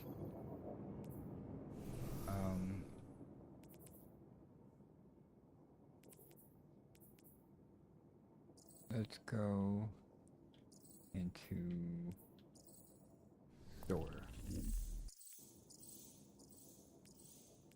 First, got armor sight. Not too big of a fan of that. We got no shaders here. We'll get a free item. We get claiming bright dust. Take a knife armor sets. Bungie, you gonna make me dig out my wallet?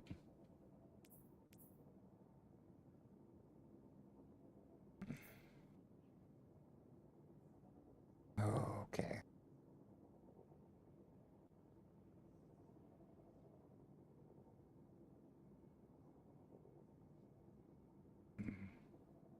$15 for an armor set.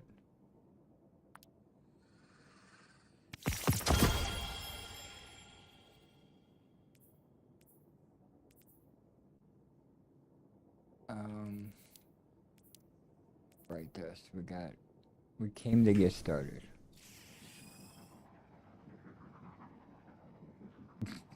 Okay. We got I don't care what it is. Buried bloodline ornament. We don't have the weapon, but we got it. Okay. So I guess we'll go down here.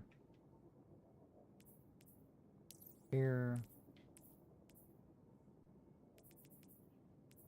Where's it at? Gotta be somewhere, right?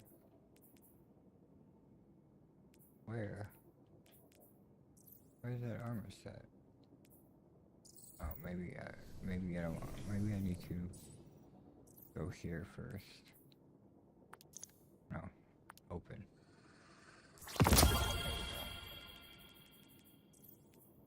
So unlock.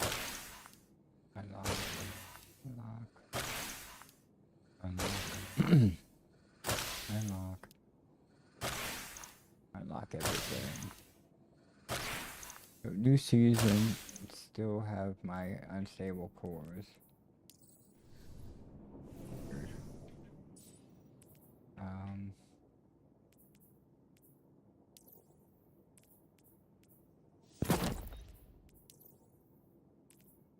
Can't put it on that. Put it on this. Put it on this. Oh, wow. Yikes.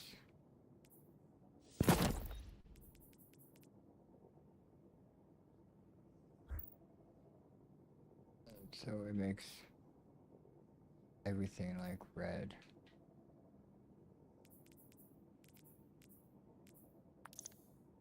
does the primer do? No. Oh, that's pretty cool. Right. That's pretty cool. That's meow.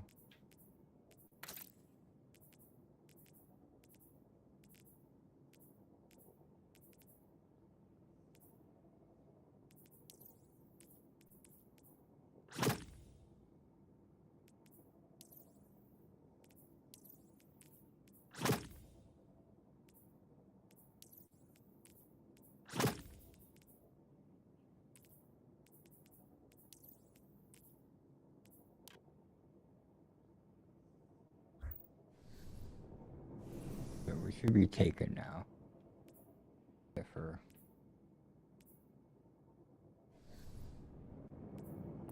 okay.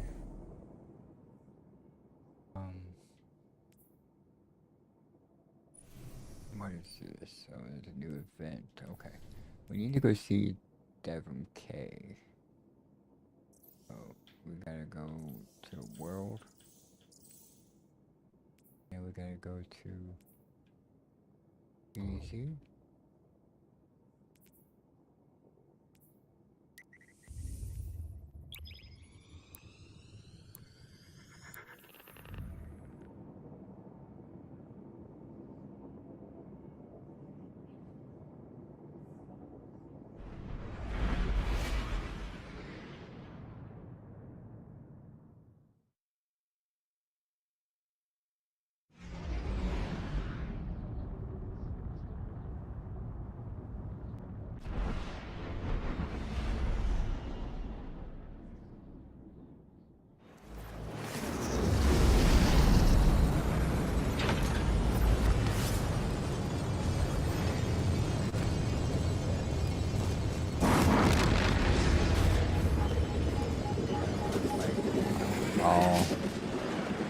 Long time since I've been.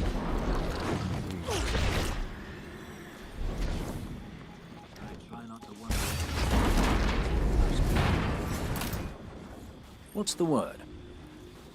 Devon waves you over with a fire in his eyes. Maya's attacks in the tower started a new gold rush across Seoul.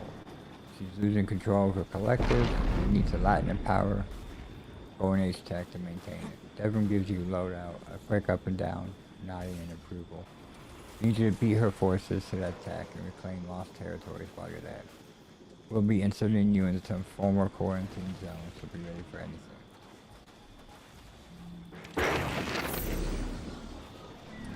Seems so. You must look in on Zavala from time to time. Just a thought.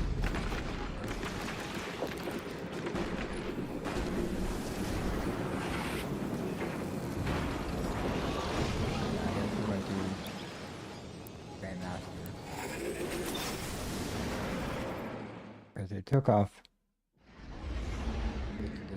the revive token thing, so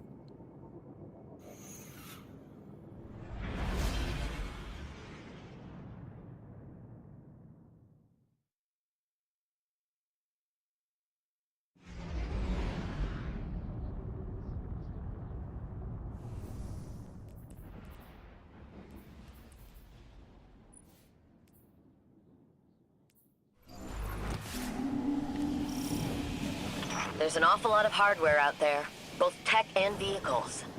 I do love rolling in a tank. Nearest thing a mortal can do to experiencing the power of a light bearer.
got some collars on.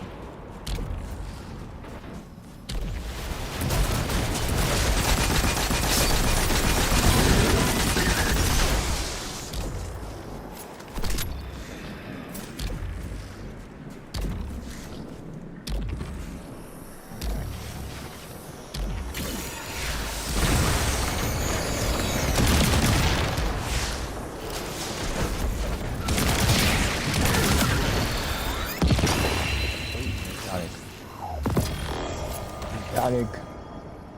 Like 22 minutes into the game. Alright. Up here.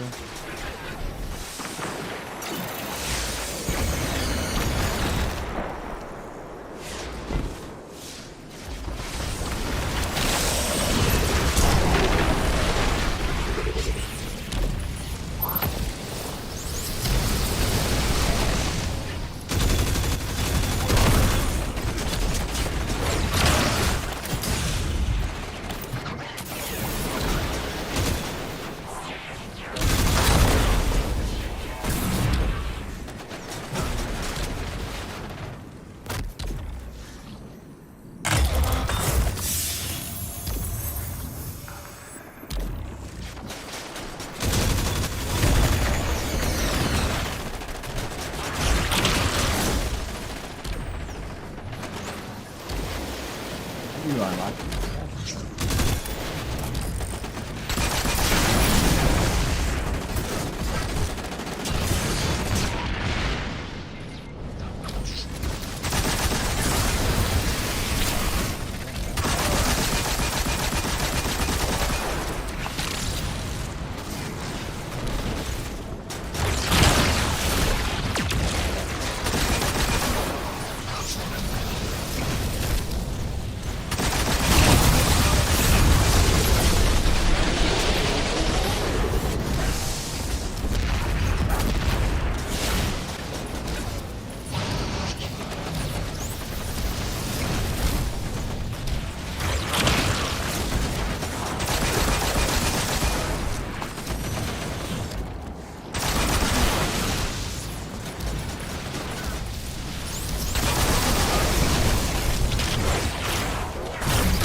I gotta throw these balls at him for damage.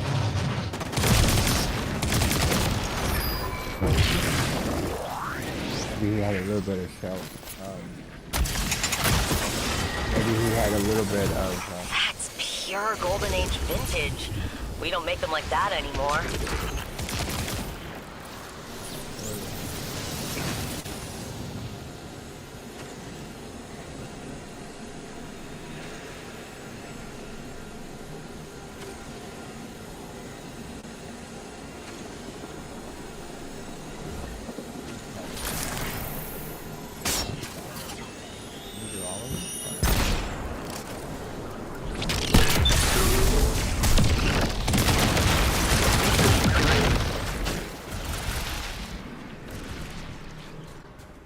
Why am I not continuously radiant and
find up the coordinates to your next LZ.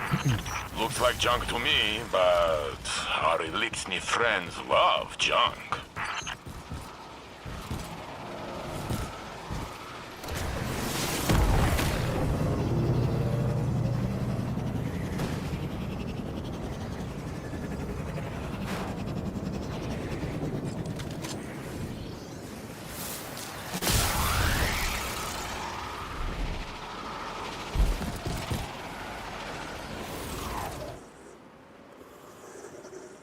Myra's Thunderous, where is she now?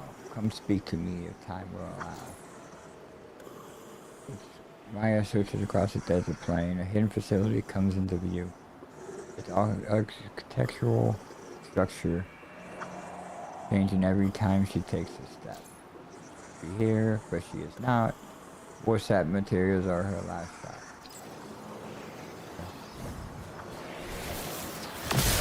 Good.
last area.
many schematics were lost in the collapse.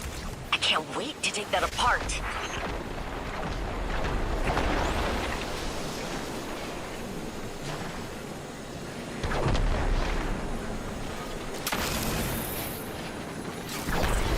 Okay, so we don't stack this chain.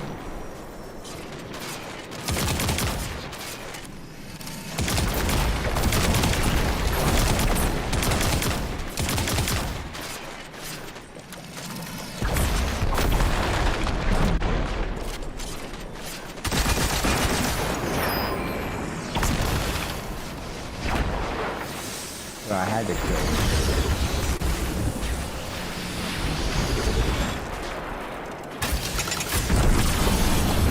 You've done it, Guardian. Ready to exfil on your command. Time to go to the So next area. complicated, this tech. Will be nice puzzle for Anna. Time to go to the next area.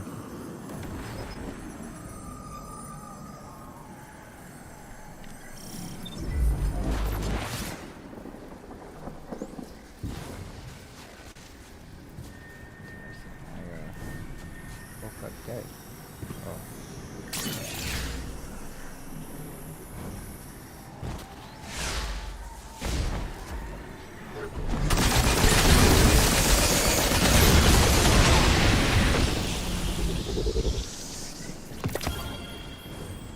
Smoke jumper home. Pick up overpowered in a brief period of rapid decay and direct damage. Being powerful batter or finisher. But this is tech safe, right? And we don't need it. That's cool though. This is 3 out of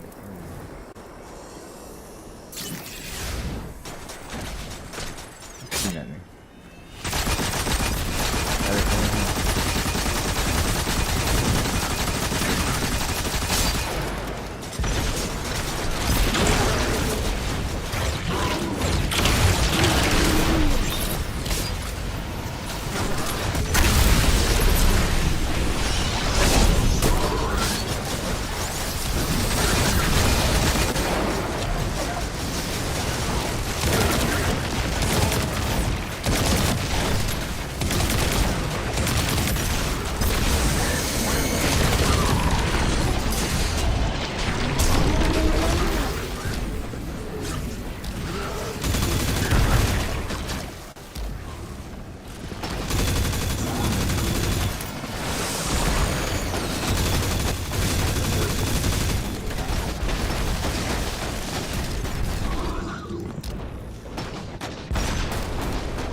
secured. Good work.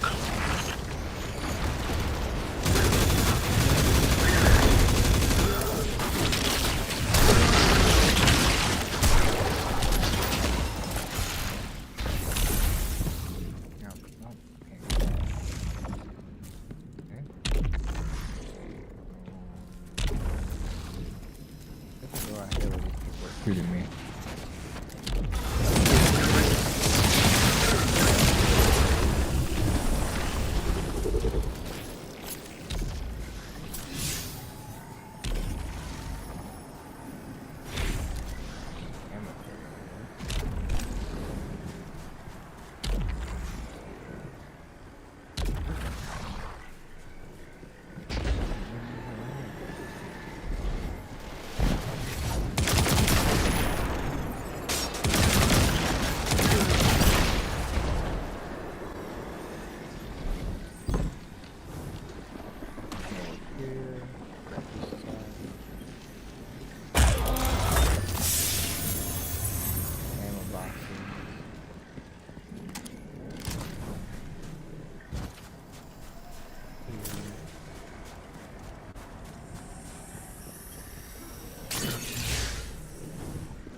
No enemies over here. How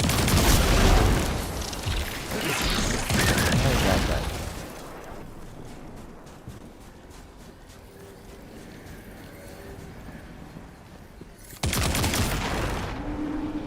No revives. I think we got rid of that.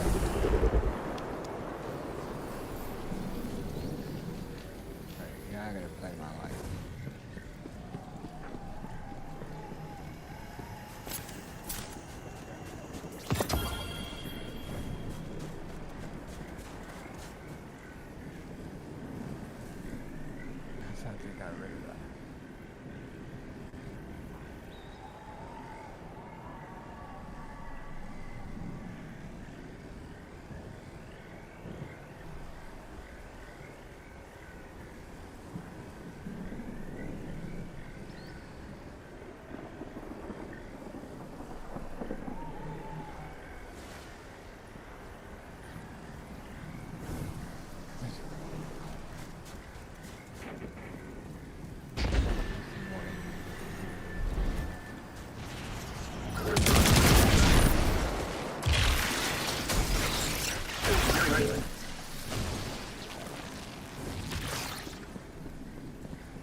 scheme is crazy.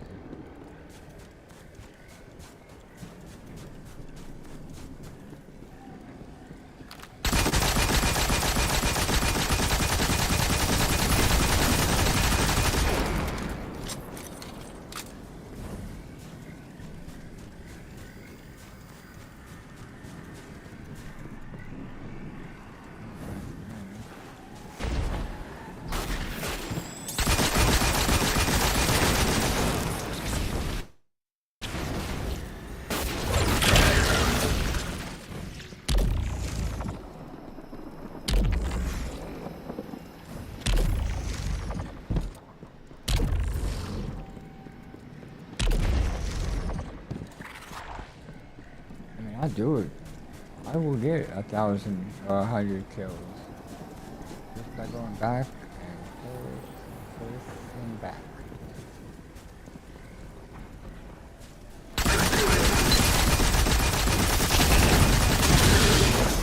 Don't tempt me.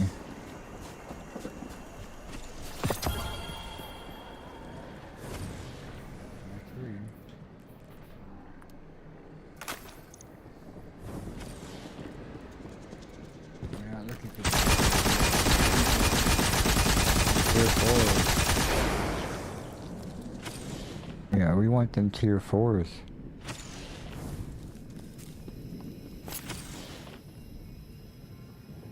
I think my noise gate is cutting my mic out if it's too far away. So, gotta bring it closer.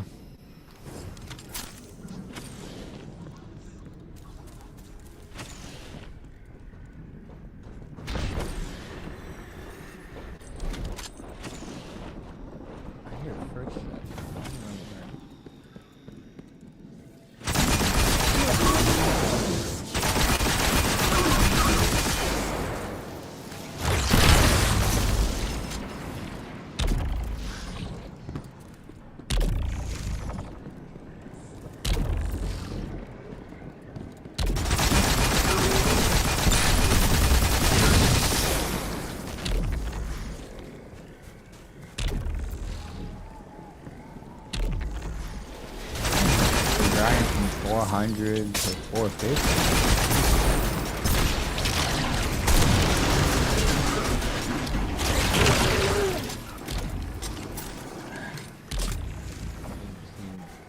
This doesn't seem like it's easy.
it's gonna replace. I don't know if it's gonna replace my mint retrograde. I'm honest. Here, just came out of there.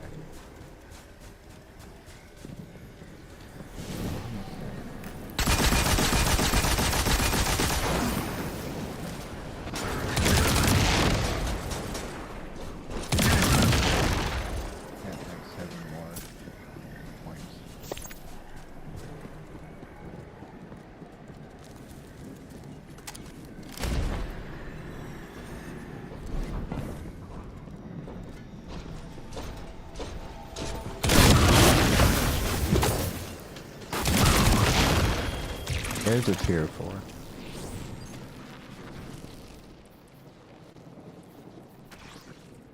But it's not.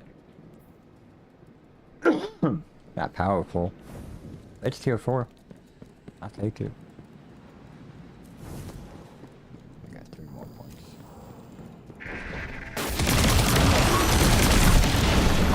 We've lined up the coordinates to your next LZ. What if it's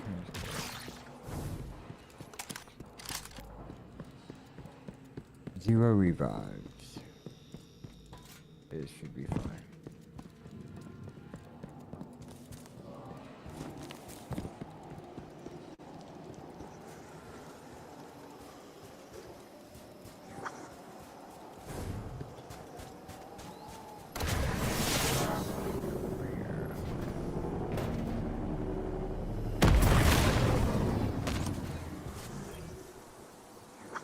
I can tell you more of what you seek. With extra glimmer, I will speak.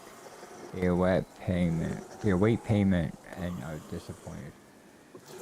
No matter, I'm feeling lonely today. Keep speaking to me. You won't need to pay. Eva built all a great civilization could need. Paracausal starlight fuels Maya's creed. What is with you? You like a poet. Anyways. Okay. Combat zone. With no revives. Should have did this on Master then. I thought they got rid of it.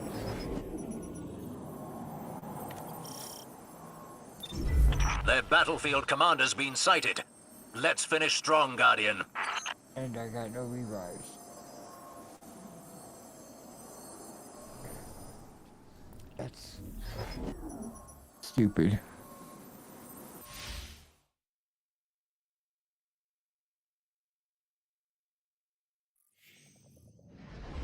Seasonal archive is here. Okay. Visit a seasonal archive in a tower to unlock and rewards from past seasons and rewards pass. Rewards are acquired with chronologs. Okay. Let's go check that out. Launch. Let's go check that out.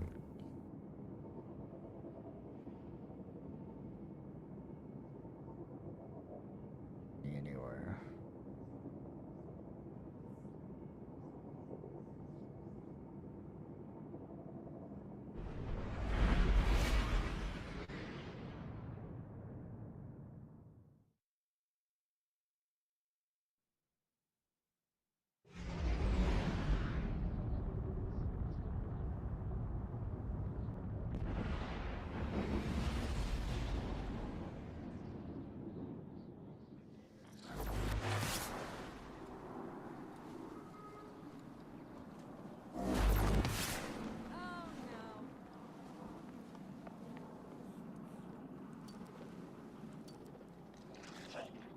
Have you located anything that requires mending?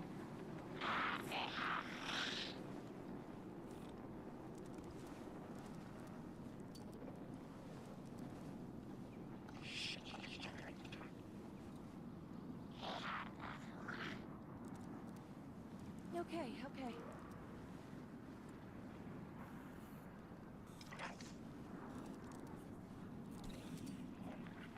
I can fix it.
to pay, I guess.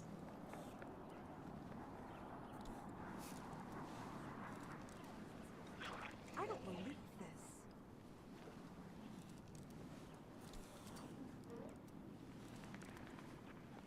Nobody lets off steam while they're Titan.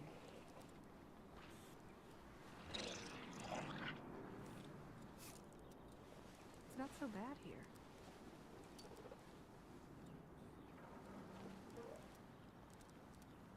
Huh.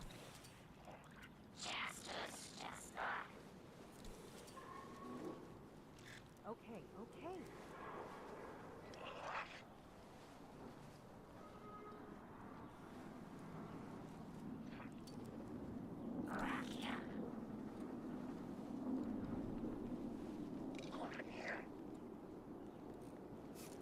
That's enough. Two chicken fries? Nope. Double cheese. Looks like there's everything in there. Some beautiful views up here. I should have remembered my camera. They won't like this. They would deliver fee on $15 plus. The Vanguard reminds Guardians to keep weapons slung while operating near civilians. Thank you.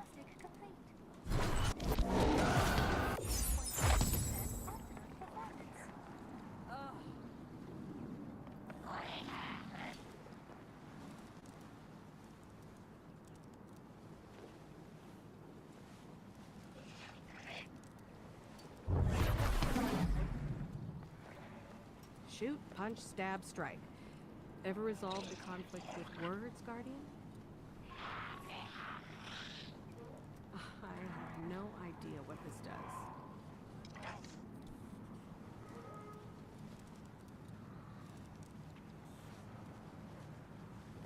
I don't believe this.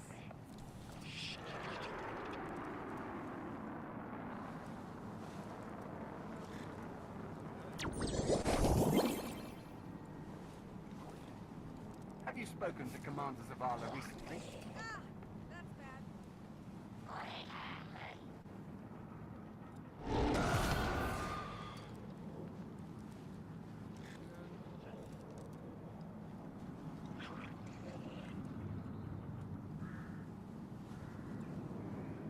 I guess it's official.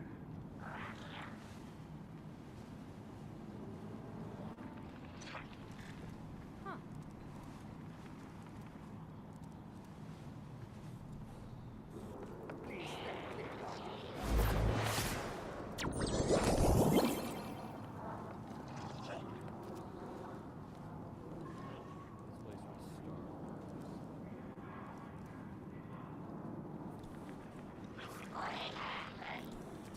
Okay, okay.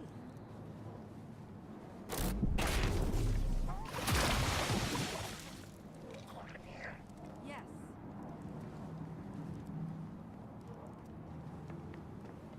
My team lost last night.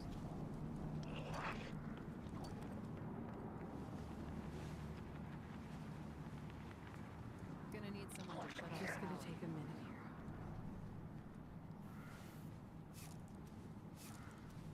I have known many Titans. Did you ever think it would do something?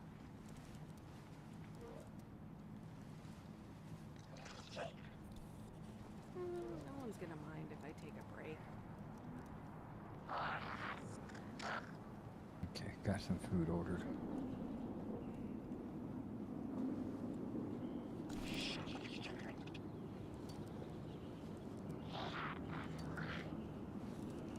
What?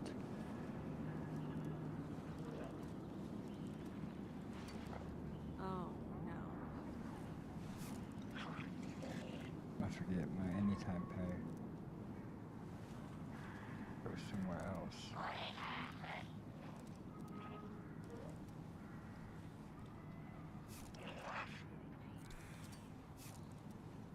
Okay. Let me. Security check. All secure.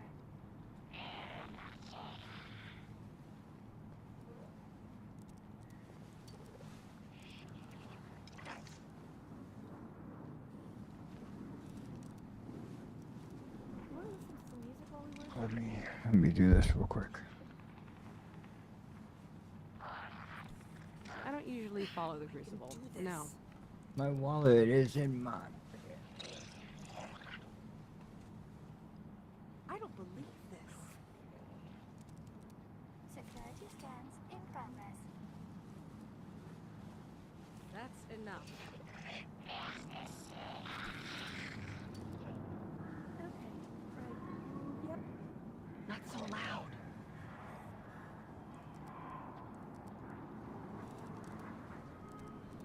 Got it.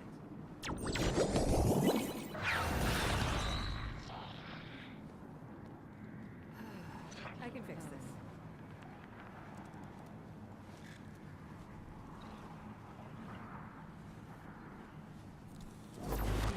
Crucible last night?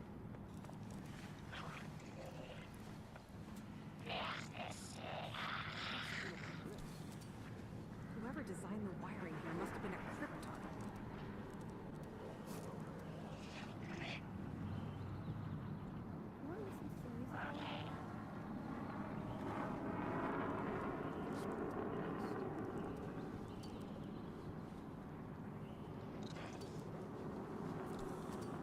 Calling it.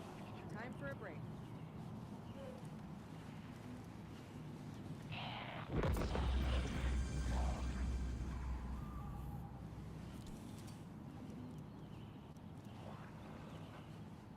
Okay.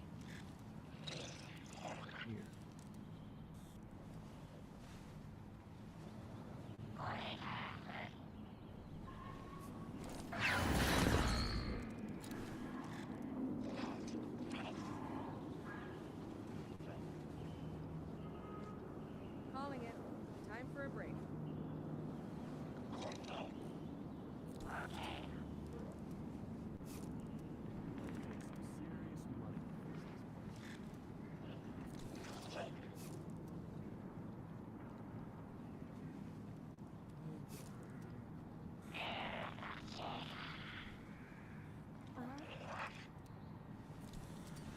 That's enough.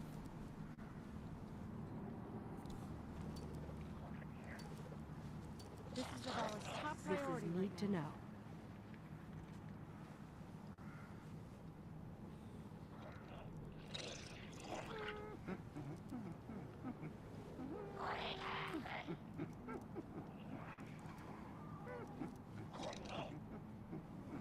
Looks like there was a rat living in there.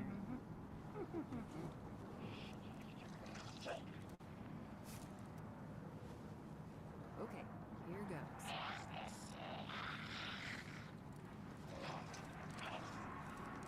Okay, right. Yep.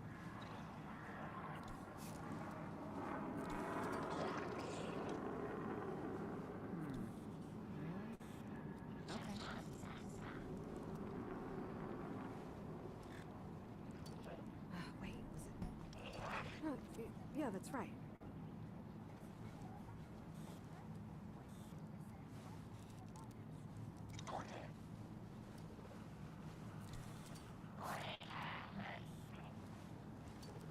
This is important.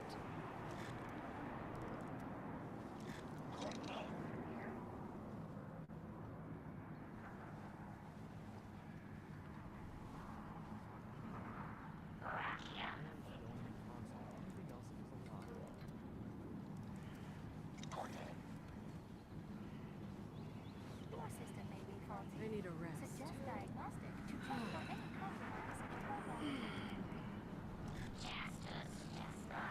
I need a rest.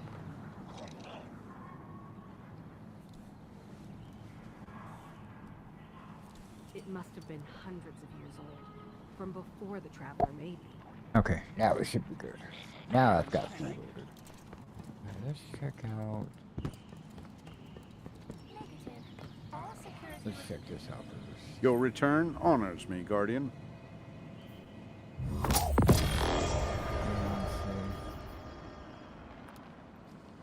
Don't care.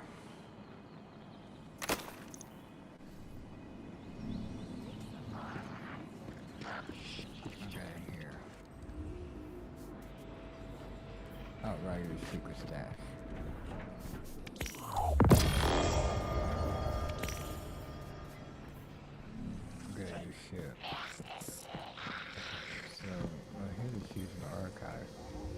Okay, Season Archive offers rewards from prior seasons and reward passes for purchase of chronologues, which are primarily earned from the current rewards pass. Chronologues can also be exchanged to select materials and currencies in the exchange chronologues menu. We can go as far as back as Season of Arrivals. Unowned passes may be purchased with silver as archive passes, unlocking a corresponding page of rewards for purchases of chronologues. New passes are added to the season archive at the conclusion of sequential pass period. Check back often to continue earning new rewards. Okay.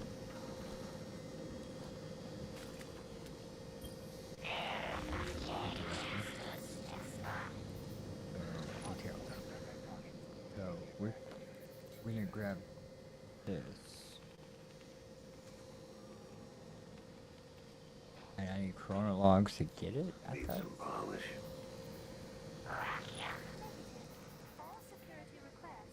That's crazy. So, free item. Oh, okay. Okay, that makes sense. I think this makes maybe. I don't know. There's the helm. So we can get that. Okay, this is. I don't think this is gonna replace Wayback Machine. What did I not get? The archives give it, and the cryptarchs make it into something useful. Not enough space.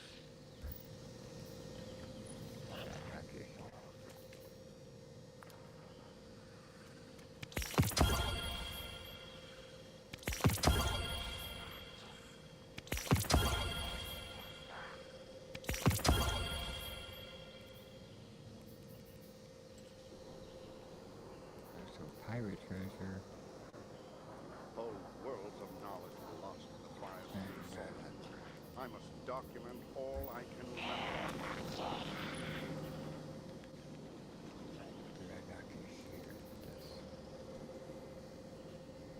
Everything depends on the Vanguard. Okay, so this is armor.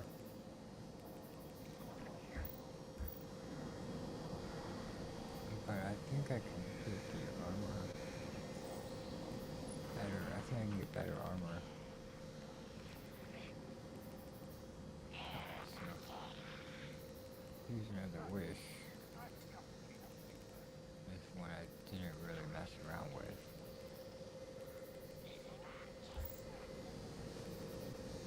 Season of the Witch. Didn't really mess around with.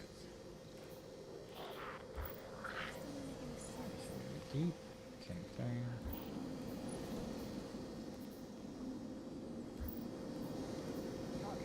Defiance, same thing.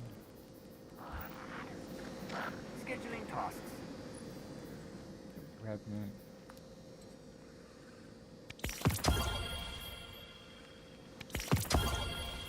I can grab these marks. I can grab these ornaments.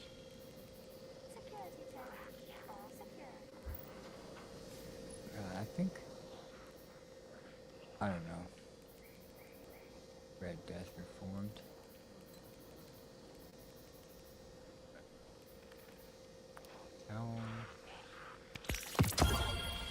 Strength and might. Ornament.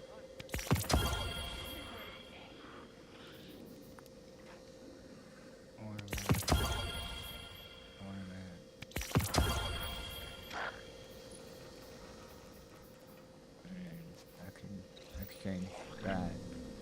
Okay. Alright,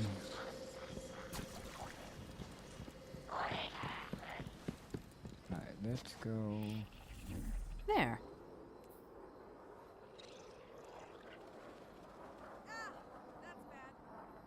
Oh, let's. This is. This is a Zavala's top priority right now. Thank the Traveler for data compression. Now, if only we could get it uncompressed. I think this is the beginning of it.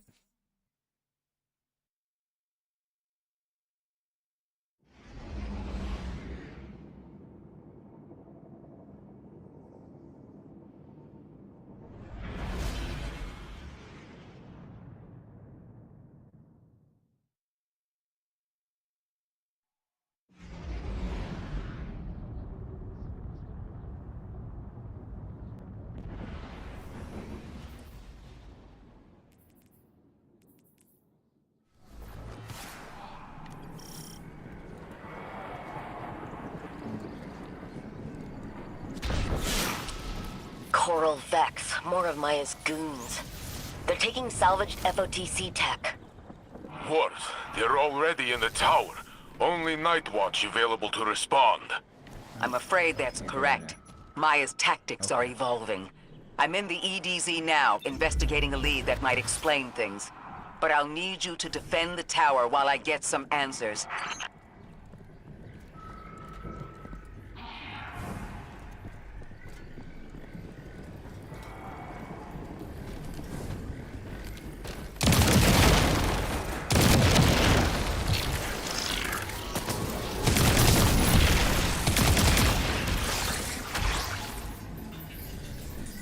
Those Vex are tossing our caches onto multiple transmat routes out of the city. Golden Age salvage?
Gone, scout teams have been searching for artifacts to reinforce city defenses.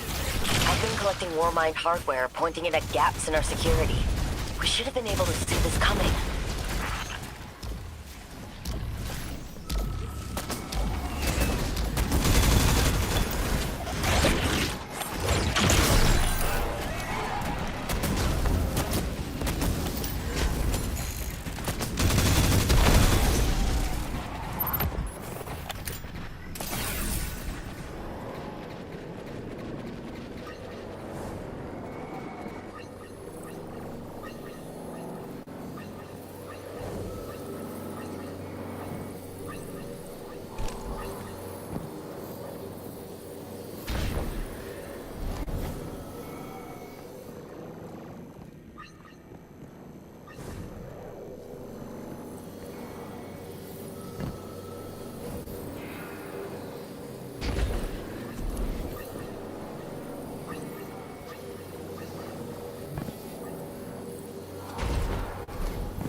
They completely blindsided us.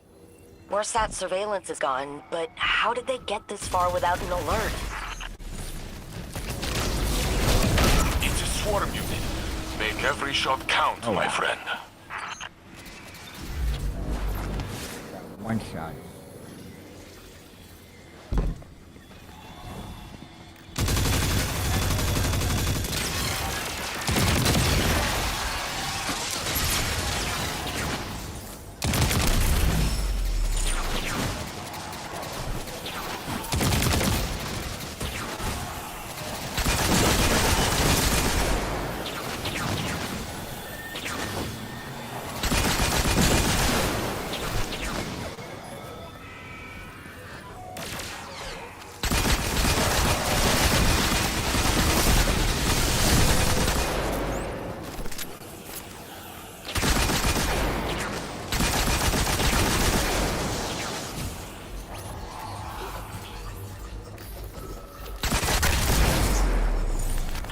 doubt this is over. I checked the caches. The Vex were stealing Warmind tech from us.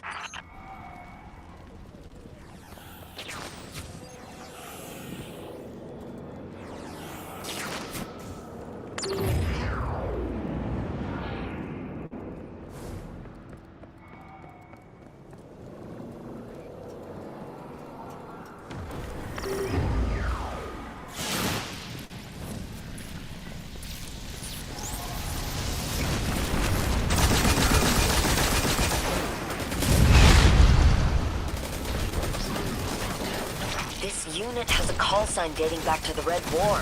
Gaul's Elite. They were here the day the tower fell. They're wearing devices. The yoke of control. Maya Sundresh, the conductor, controls this legion. That's impossible. Something isn't right.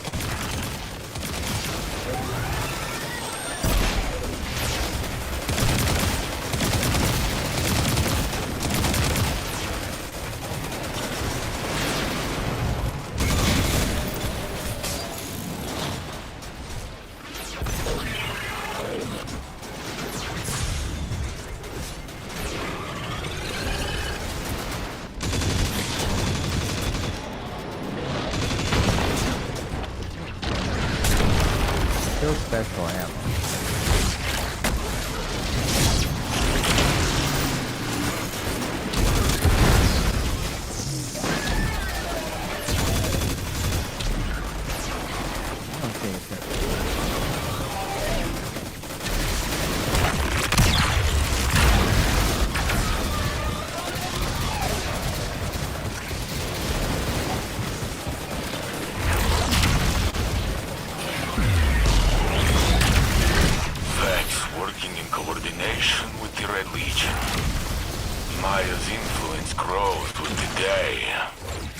Access to the entire Vex network.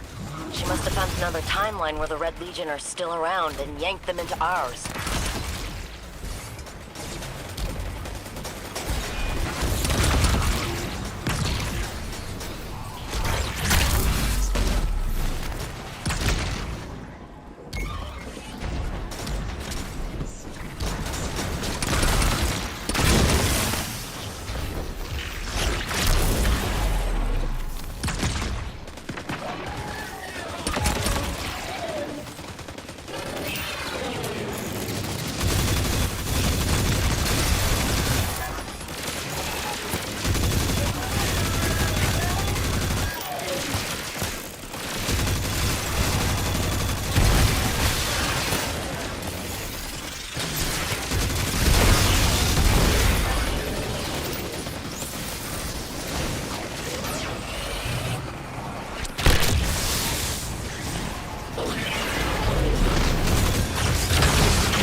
Good work. I knew the city could count on you. This was just a smash and grab. Might a mini What tool. is Maya looking for? Okay. They want what the conductor has always Yeah, wanted. the tier 3. To usher a new golden age of her own design. Now with the Legion and the Vex. I'm no friend of the Red Legion, though I pity them to come under Maya's thrall.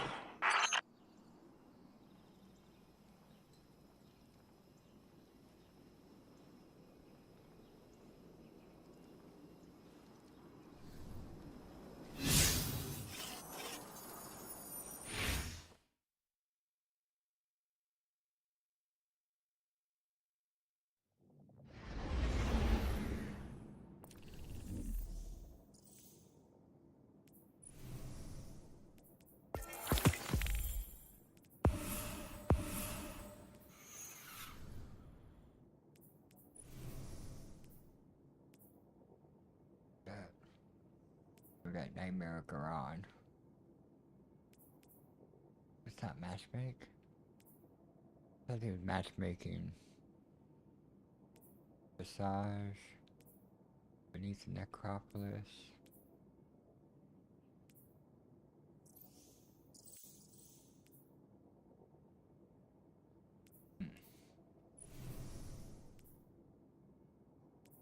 Fallen Bunker.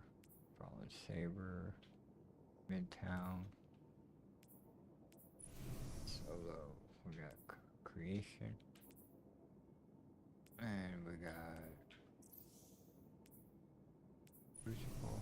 We got Control. This is... Oh, we got a grenade launcher. Romantic Death. We got rocket launcher. Folded Root. And then we got an emblem.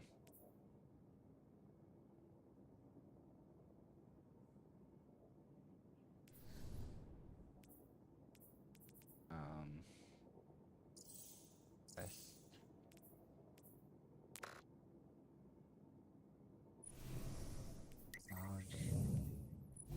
Let's do. Which is only gonna give us a C rating. Okay, that's fine.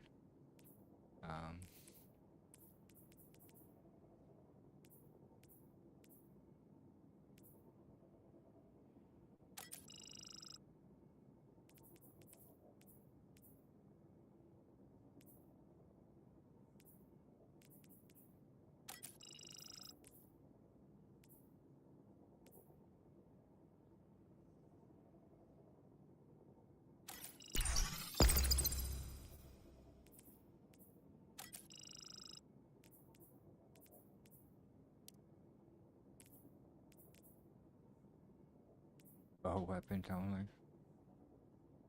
Precision weapons only. Old West weapons only. Equipment locked activity. Okay.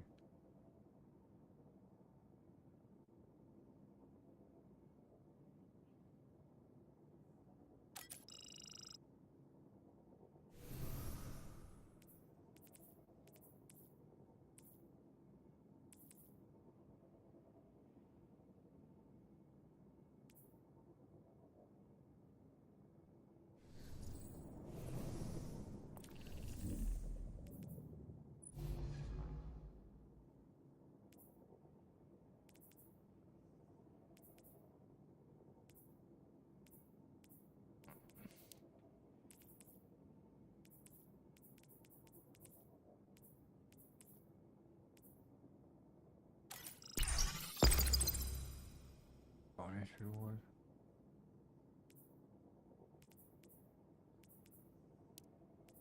We'll add a bane on top of that.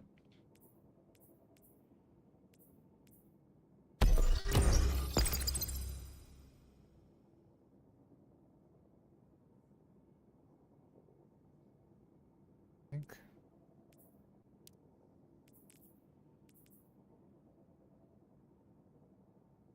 No, I'm not doing that.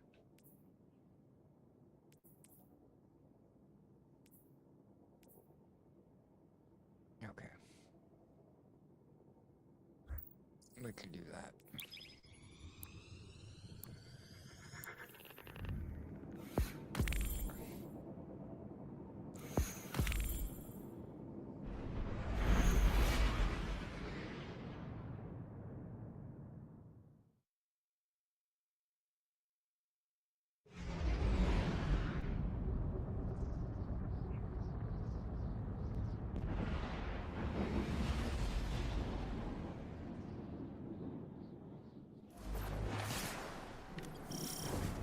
Seems that Maya's using her new Red Legion troops to scour for caches of inert Siva. Probably trying to prevent further defections within her own collective. Stop her research efforts before they begin.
complicated.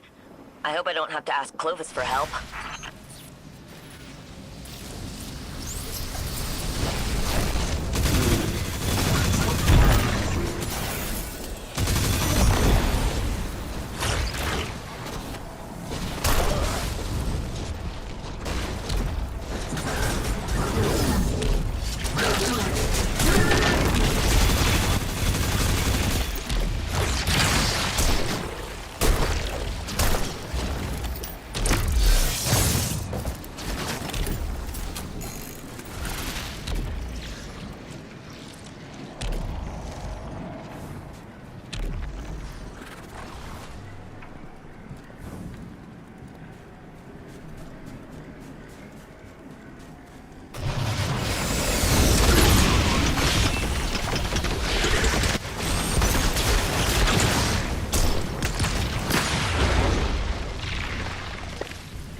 Forget that exotic. Here's my food gets here.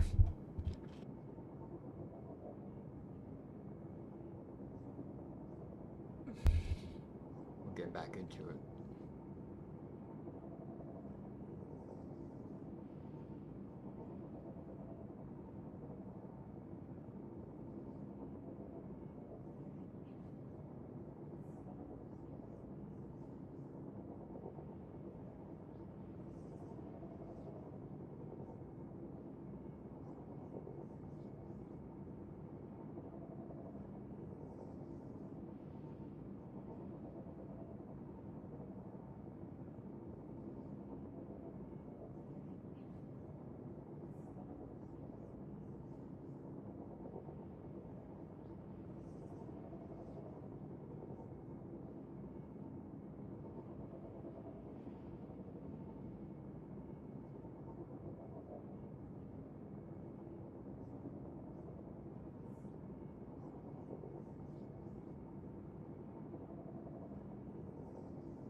Okay, we got some Jimmy Johns.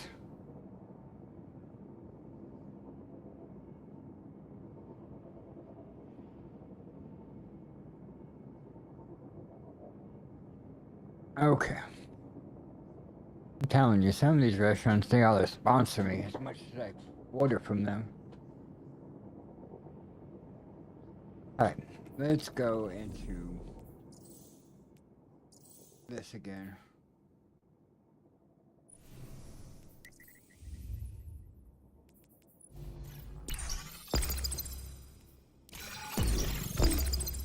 Now it's a B.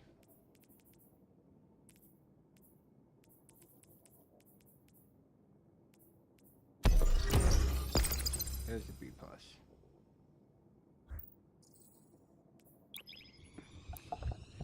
Okay.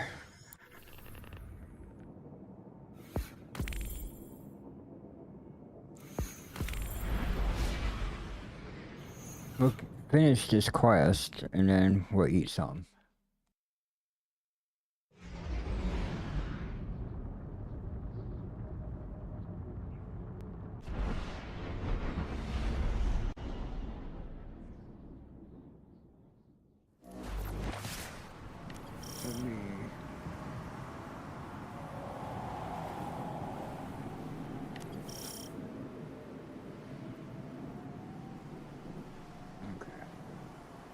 I don't have a place for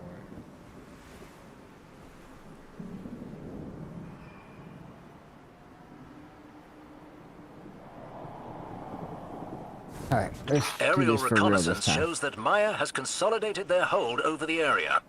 Let's begin chipping away, shall we? Oh, no. Stay Let's on not the do it move. for real this time. And if you hear Maya's voice, run.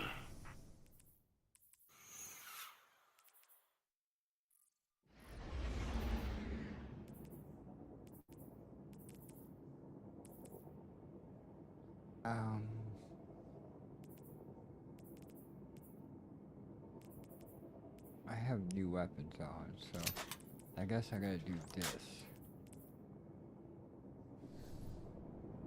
Okay.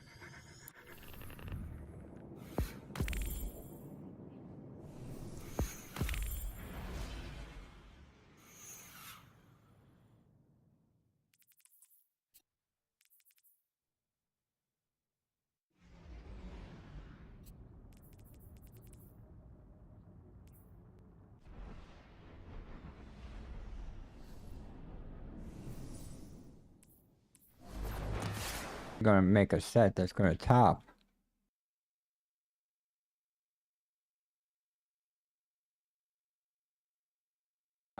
Interesting. So move fast The and keep low solstice set. profile. You know what I mean?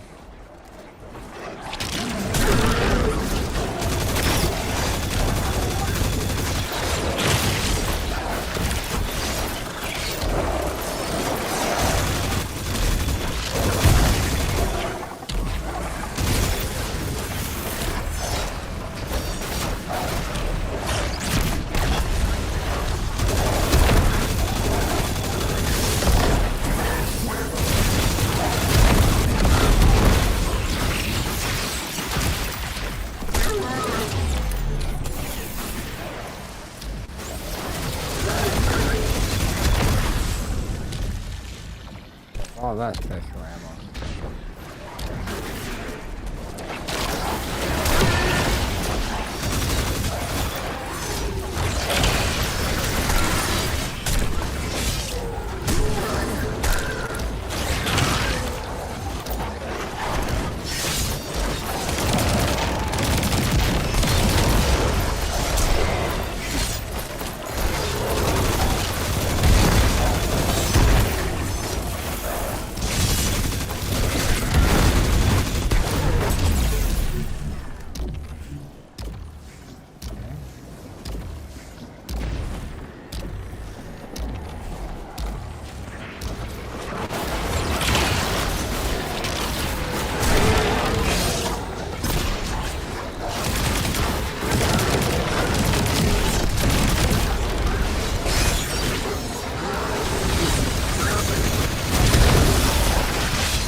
old is tech? From before the collapse.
Tier 1.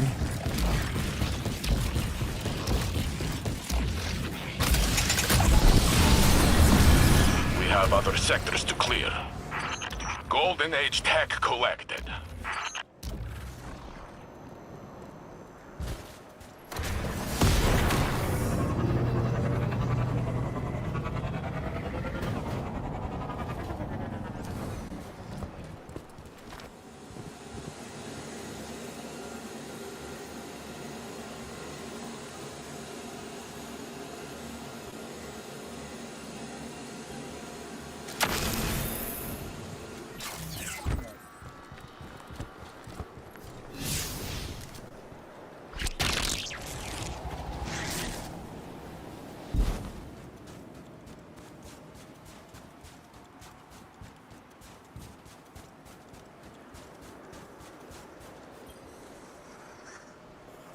The Optus faces you, seemingly trying to stare into your soul.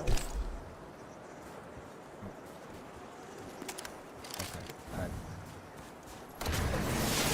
Accidentally backed out of it. Go back into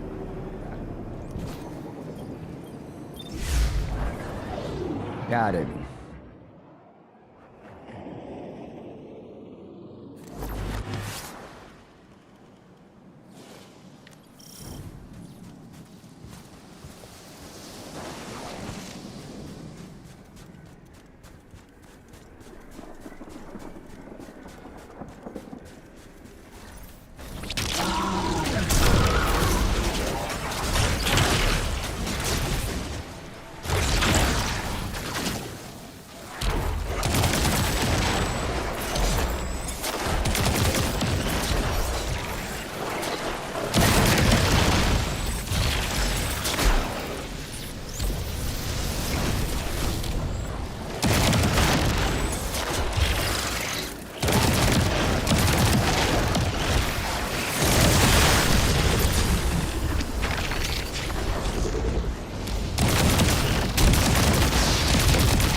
by.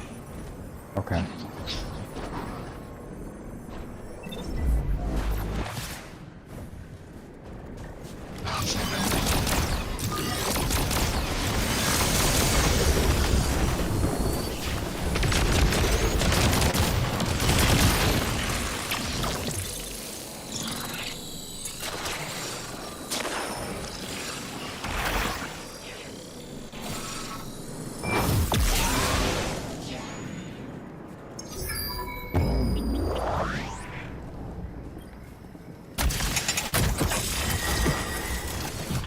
That's pure Golden Age vintage. We don't make them like that anymore. Wonder how I get up there.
Get up there. I guess. Figure out how to get up there, up there, over there.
have other sectors to clear.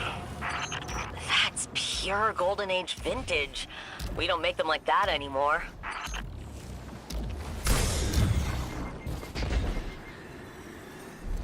This guy. The Optus waves you over enthusiastically. I weigh your presence. My conversations with you are filled with great pleasance. They shift from one foot to another. Do you think of me as friend or only as means to an end? They shake their head. Perhaps the answer is best left unsaid. I'll tell you where Maya rears her arrogant head.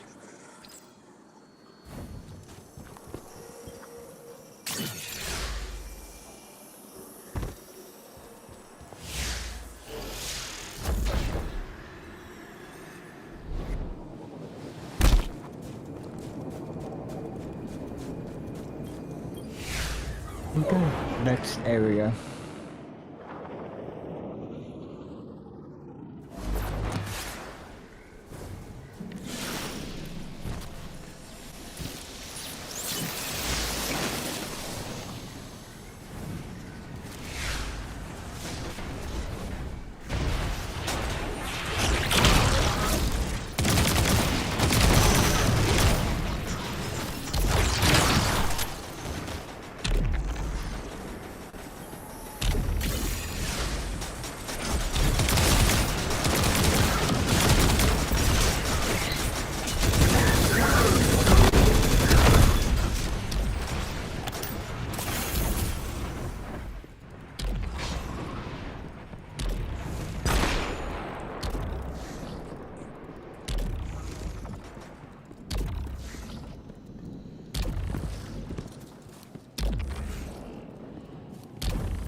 Cache secured. Good work.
Standing up here.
Can before leaving.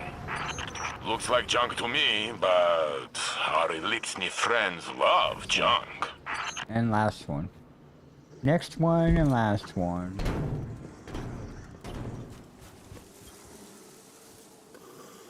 You approach the Optus, preparing for a short conversation. A pit of emotion and endless void. I have nothing for you today. Maya's hiding to my dismay. To turn away from you, apparently concluding the conversation. Okay. Rude, but okay.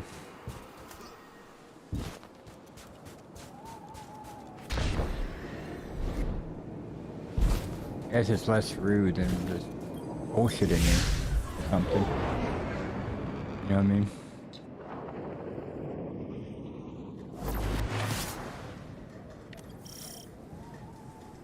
You've done sufficient damage to force their commander into the open. Strike now!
Yeah, dude, what I gotta do?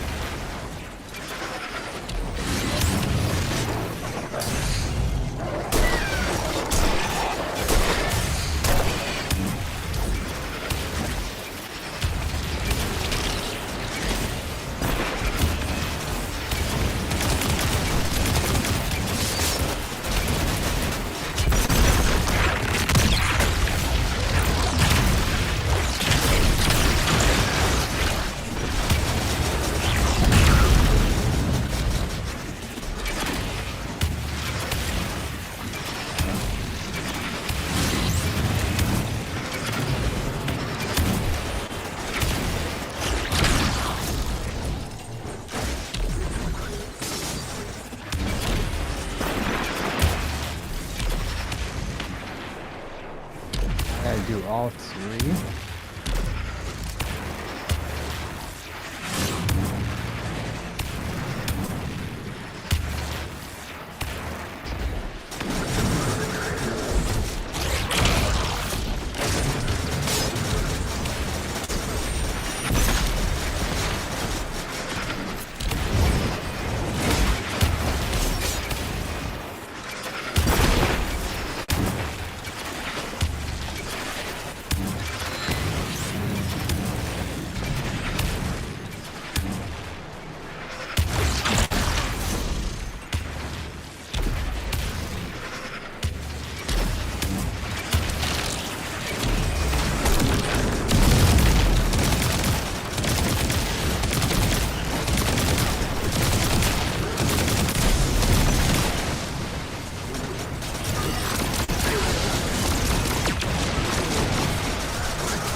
We're a long way from reclaiming the PlagueLands entirely, but this was a good start.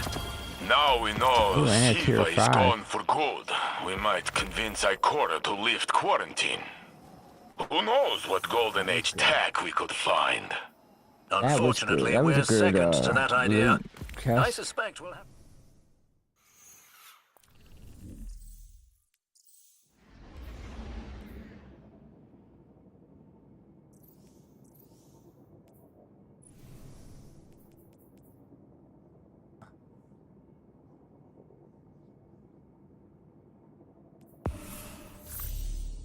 Get that. Speak with Devon K.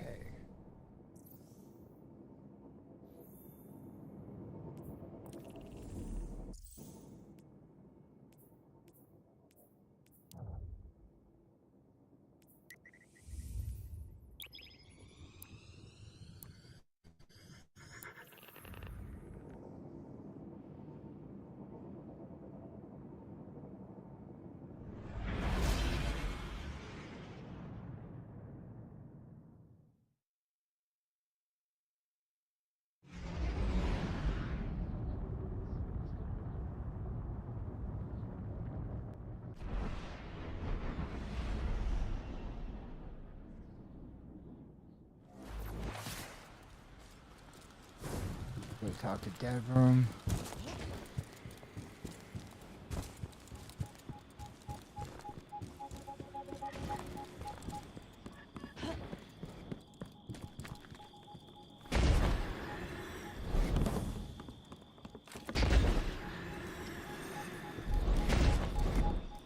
Hail, Queensguard. Come now, speak your mind. Devon nods approvingly at your scratched and splattered armor. We've been watching you battle back Maya's forces. Impressive stuff.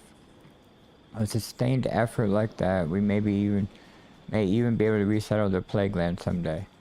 His optimistic tone becomes tempered by years of war fatigue. But I still don't think we've got to the bottom of Maya's ambitions in the region. Keep working with Cato's Scion to learn what her endgame is with all this Golden Age tech.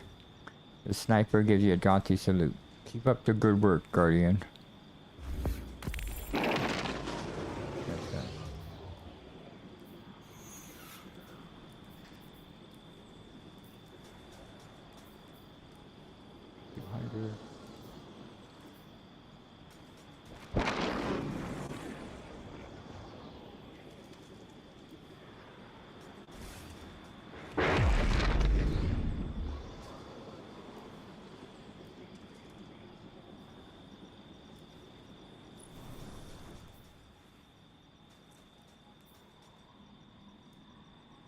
Oh, there's 4.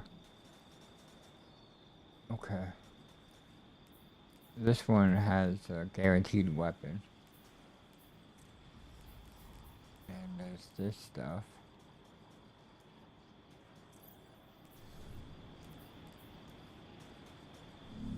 Good luck.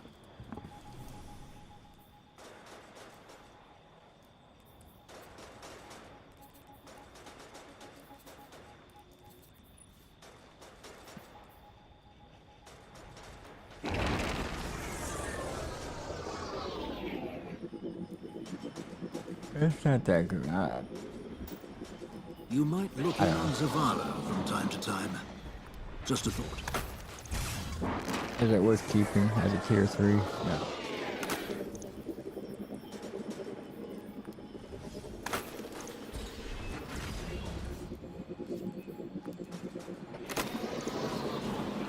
No. Eyes open. Mine a multi-tool. A multi-mini tool. I'm all right, Mark. Oh, here. Feeling sentimental, I suppose.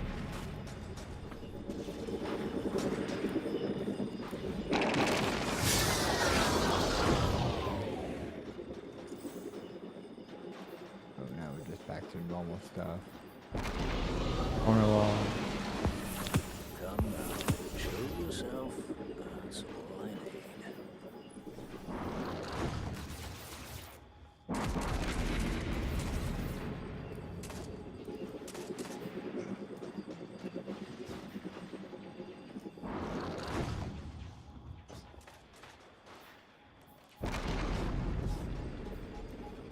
Guardians and Grand Gambler Crucible. Awesome. Okay.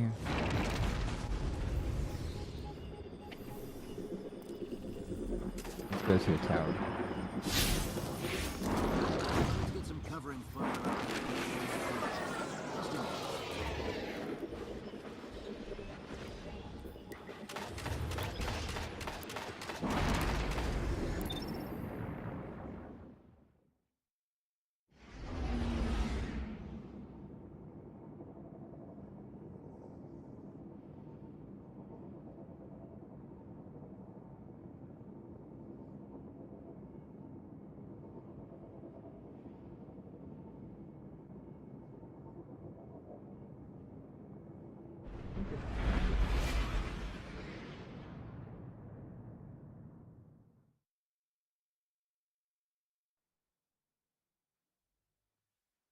Half my sandwich now.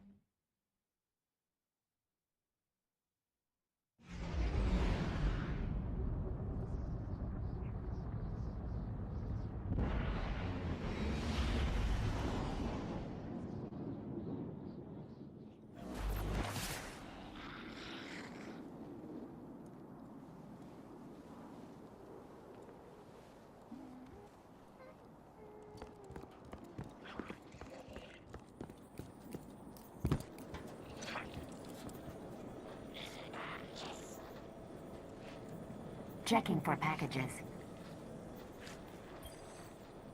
Checking.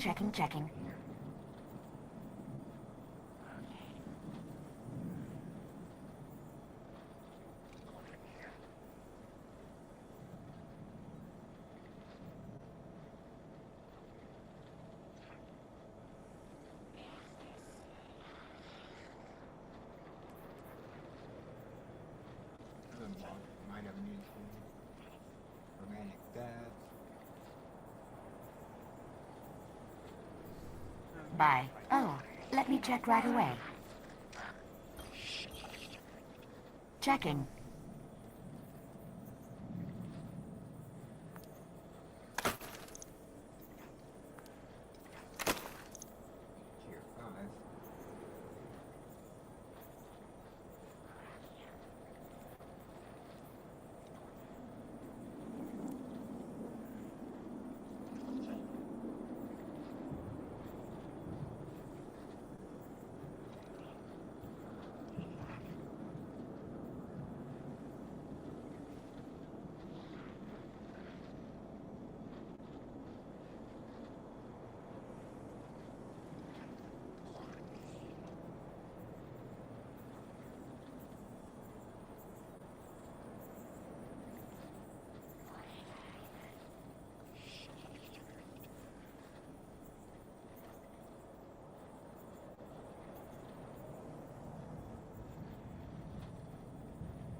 That sandwich is pretty good.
Okay. Well, I think we're back. Forward.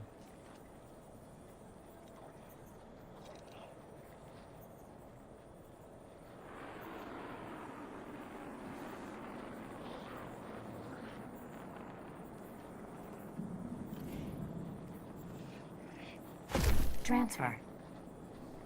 All done. Eververse trades in goods we feel enhance a Guardian's journey. Alright, now what? I guess just do portal stuff? Not so bad here.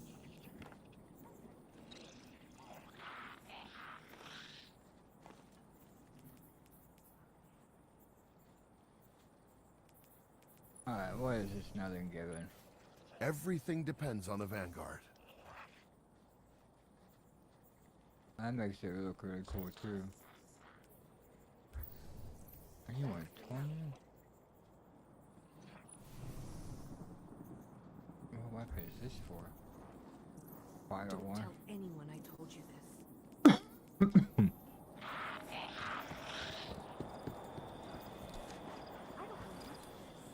Okay.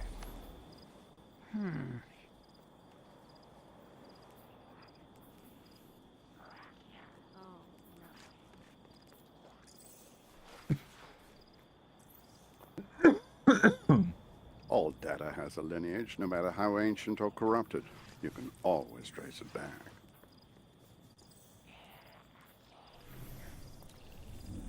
I have very limited capacities for conversation, Guardian.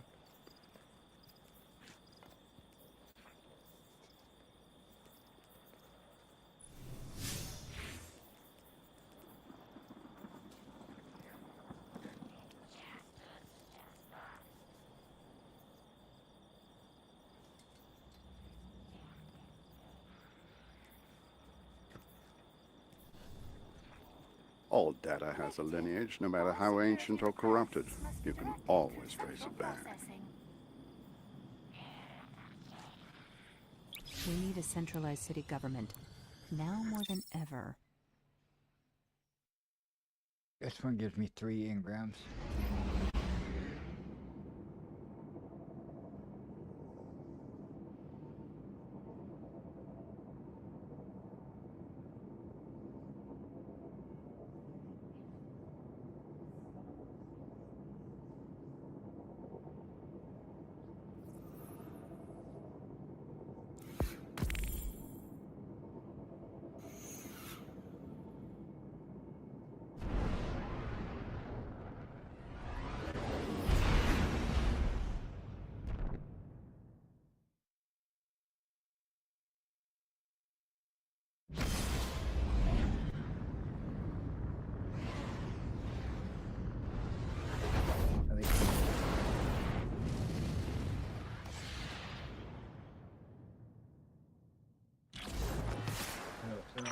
Captain, I have to confess something. I don't care why the Vex are drilling giant holes. I just want them to stop. And die. If you can, gathering intelligence from the Vex would be helpful. But blowing them up is more important.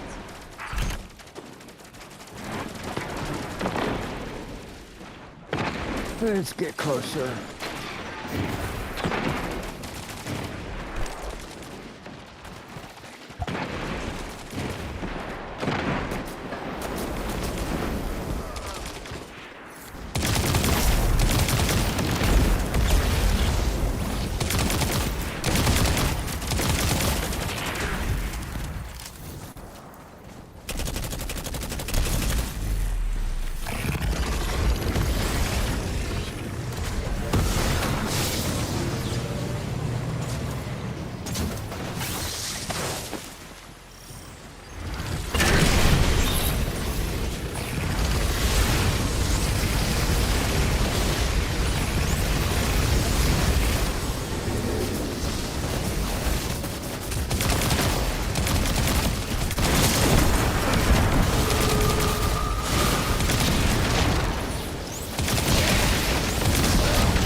believe, the nearby Vex constructs maintain that barrier.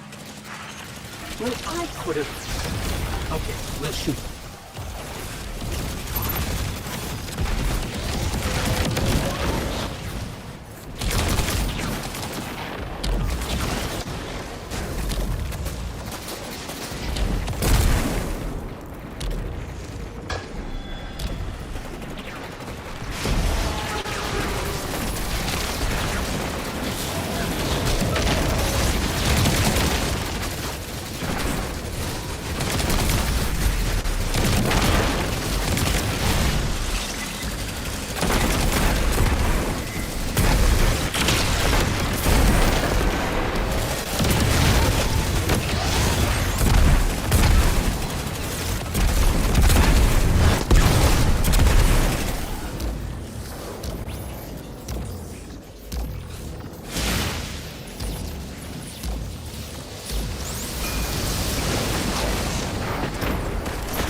power mission is harder than 400 power solo op.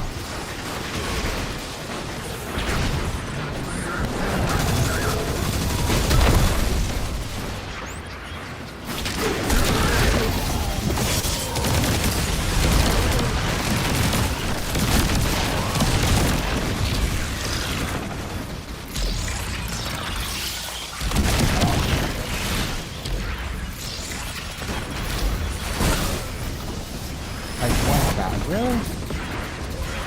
One shot by a supplicant? What's the point of power? You know what I mean?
Fucking reason.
really. Oh.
Well, that was dumb.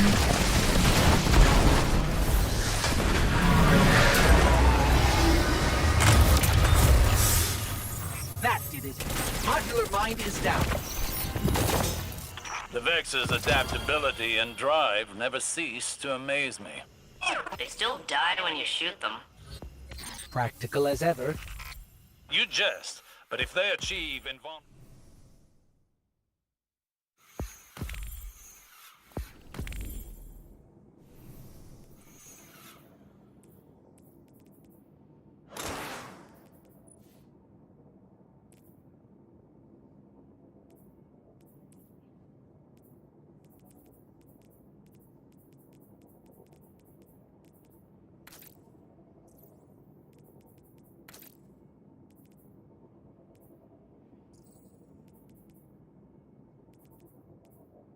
Where is that one? There it is.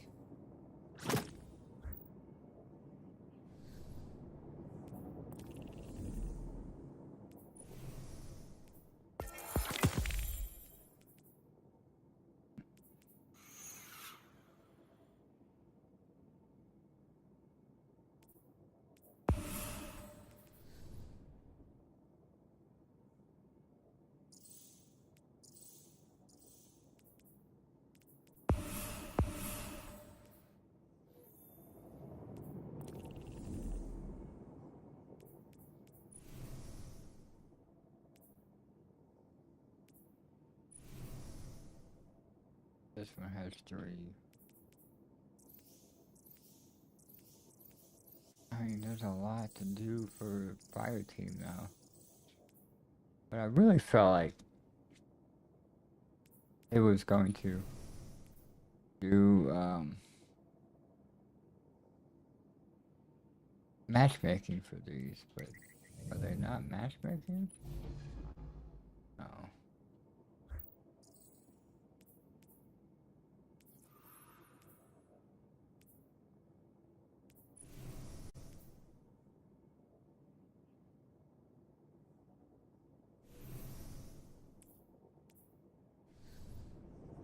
No. I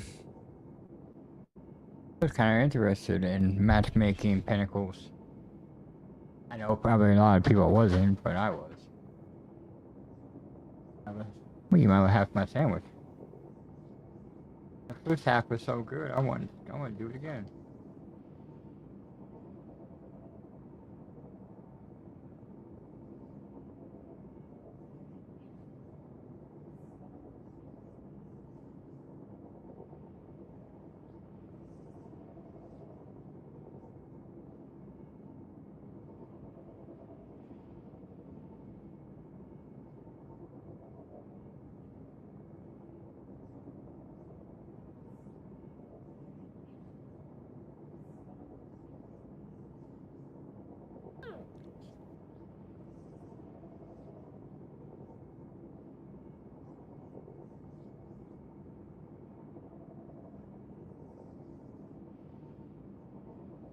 I'm eating too fast.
Let's add more sounds to our playlist.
I feel like I'm gonna have to. I feel like I'm gonna have to get me a chair mat.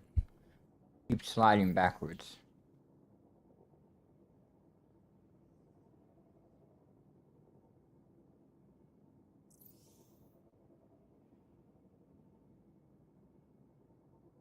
Okay, let's see here.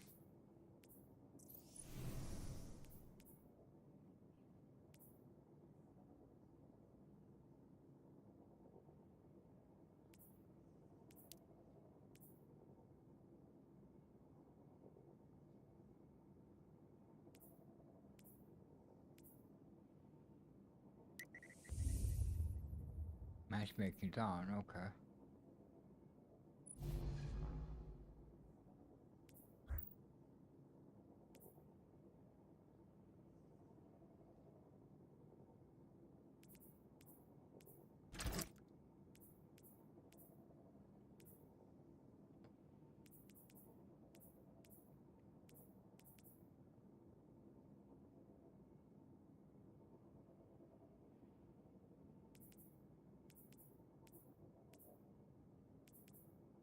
Alright, let's do 300.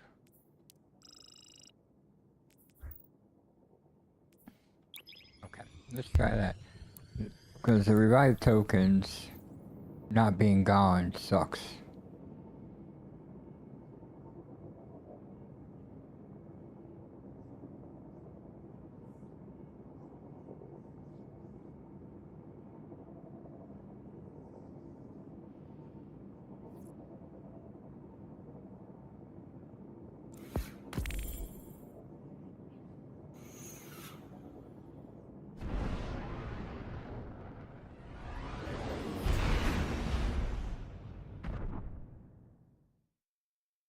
Okay, that's where it came from. Like, where did I even come from? No, no.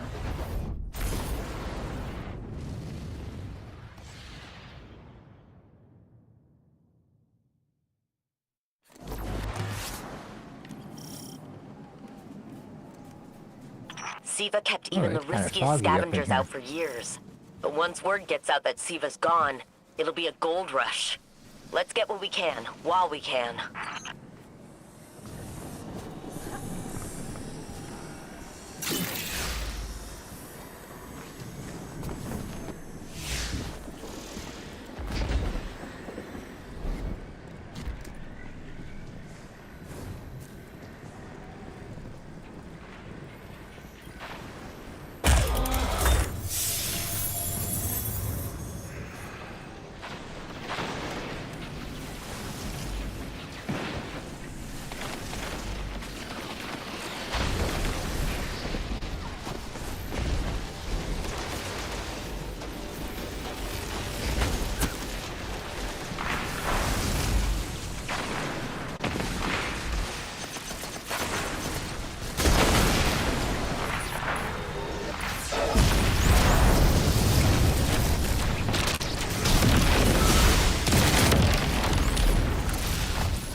Pure Golden Age vintage.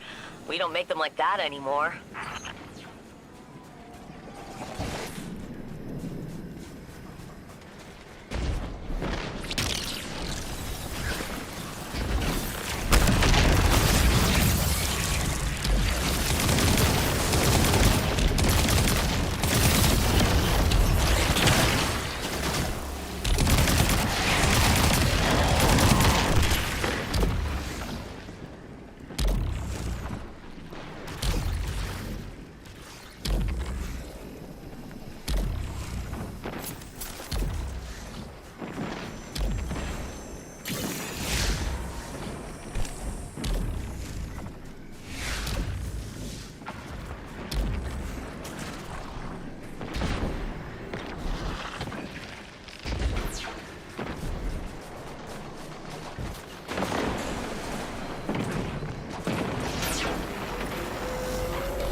loud enough.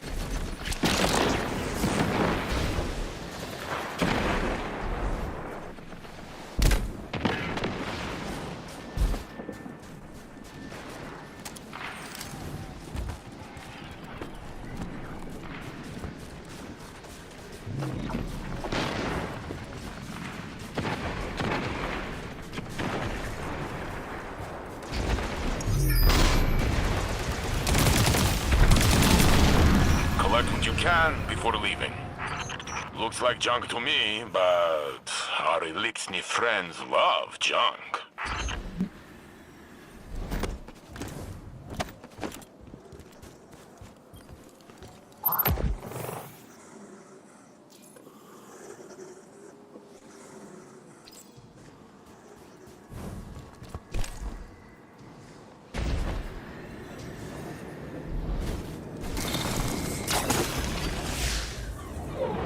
To the next area.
So complicated, this tech. Will be a nice puzzle for Anna.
Distracted me with a shiny computer.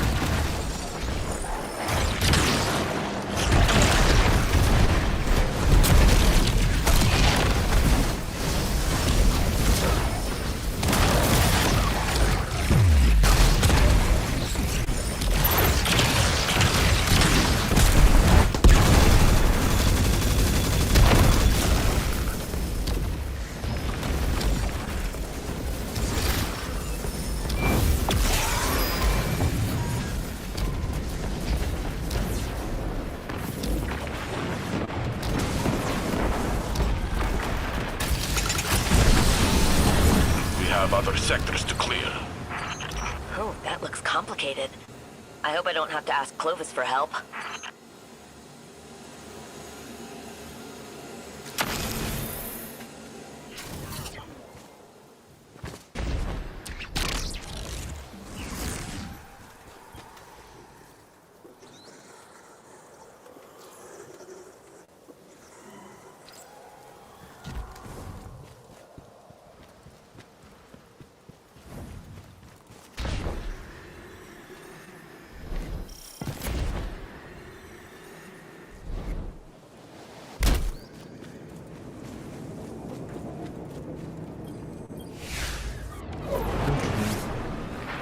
told me yet. I'll be ready in October.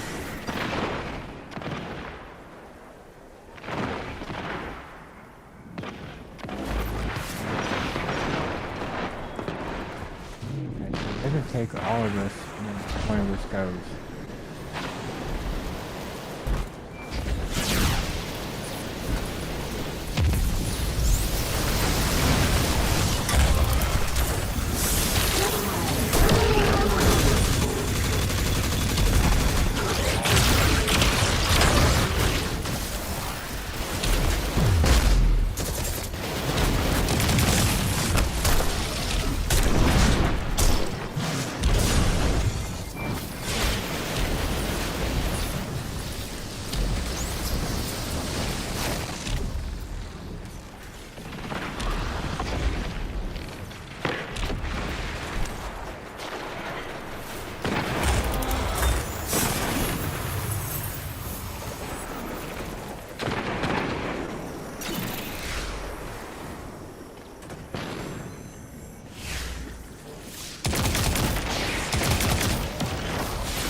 What's that cross?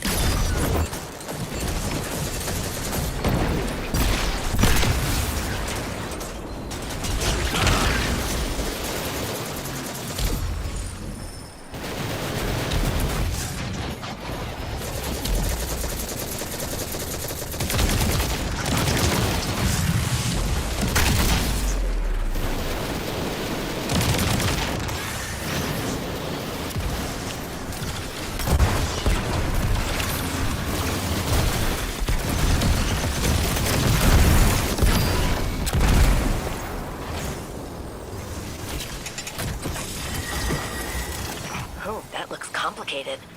I hope I don't have to ask Clovis for help.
Lined up the coordinates to your next LZ.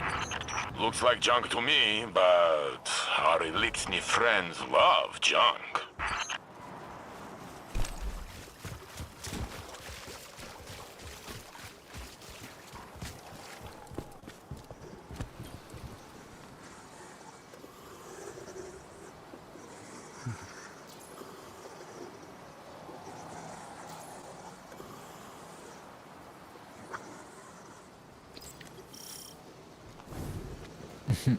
Please leave me alone for a minute. Enemy gaffer spotted. Shut them down and get out of there.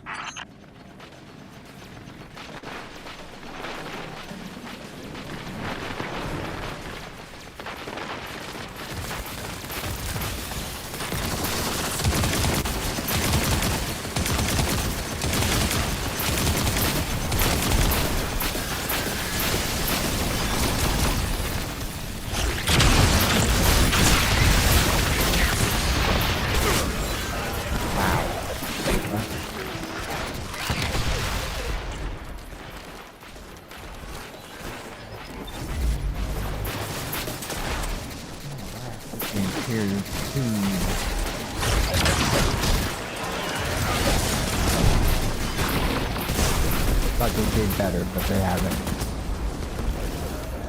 Fix your shit, Bundy.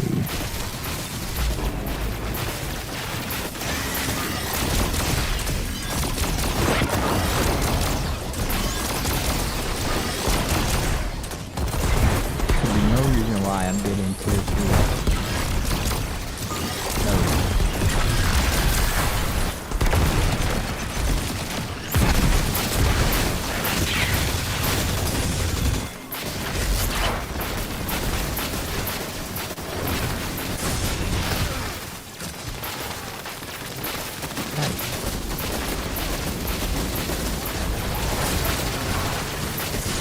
Guys, me, I want to see if I can get far. Get out of here.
I don't understand why I'm seeing swords.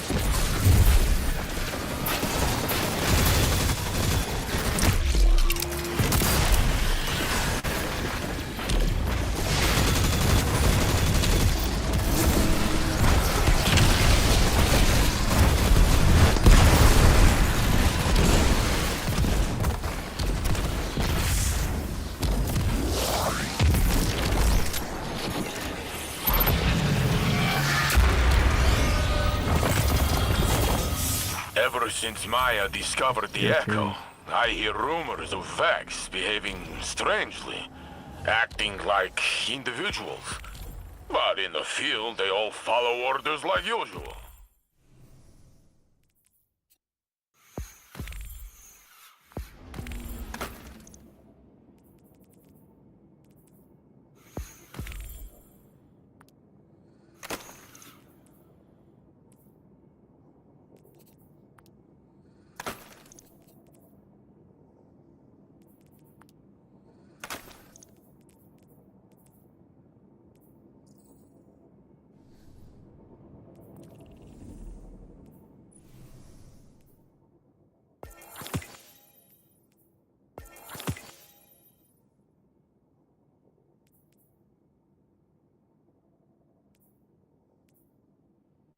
World 7.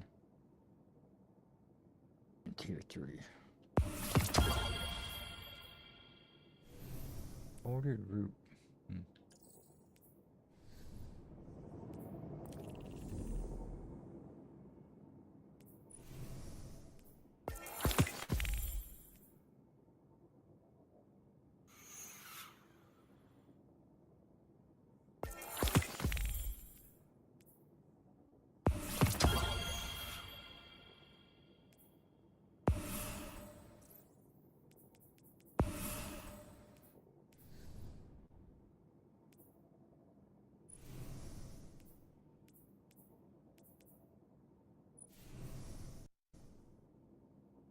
What's a hollow foil look like? What's the hollow foil look like?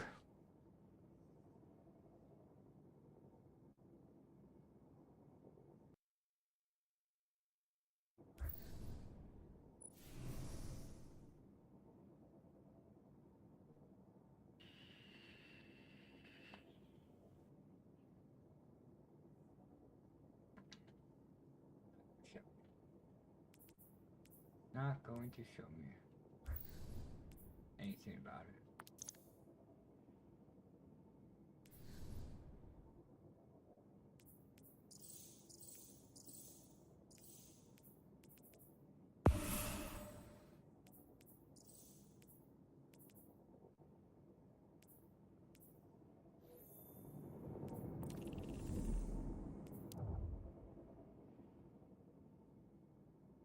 With the game or the internet.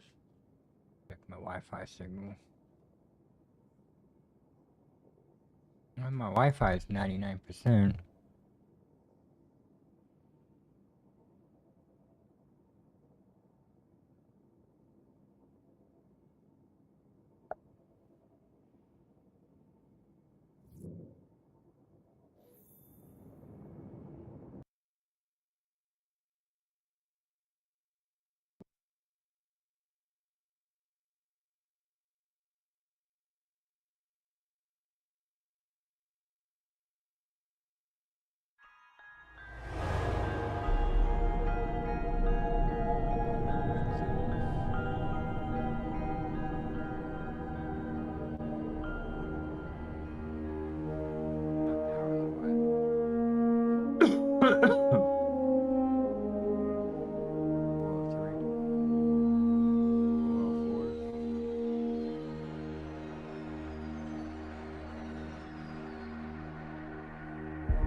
so that's why it wasn't the Wi-Fi. It was the Dane holofoil.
Why is there a why is there a mouse pointer on my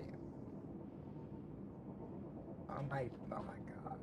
Bungie, fix your shit. Bungie, fix your shit. Bungie, fix your shit.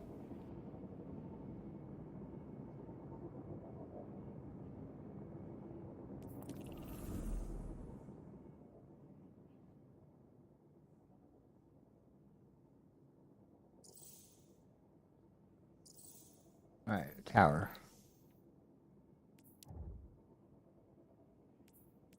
I gotta look at this. I'm gonna have to look at this mouse pointer all game.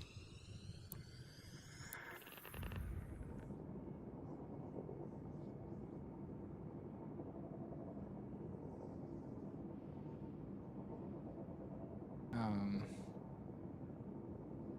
that's not what I want to do. Bungie, look at me. This shit's not acceptable. I want to see a mouse pointer on my screen. I'm not playing computer. There should be no reason why this should be on my screen.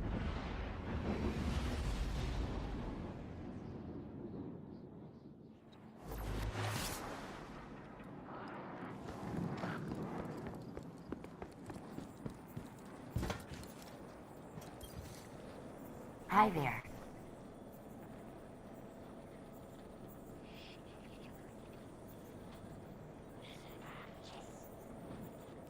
Alright, let's see here. 400. 394. Oh, what's that? Oh, what's that? Oh, what is that?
Oh my god. What is this? I'm gonna have to make room. I don't know. I don't know where. I don't know where the room is. I mean, not where the room is. I don't know which one it is, so I'm just gonna do this.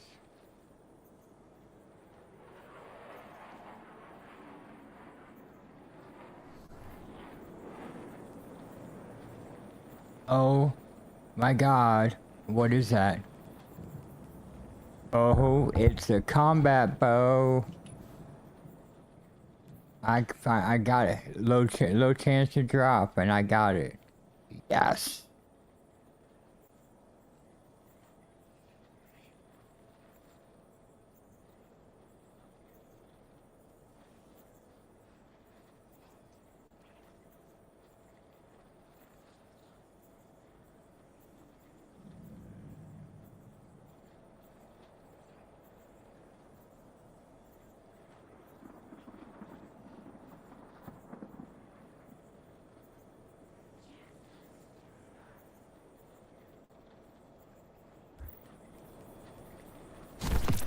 Done.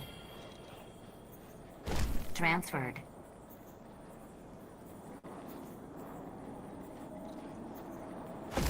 Done. No, that's not holofoil.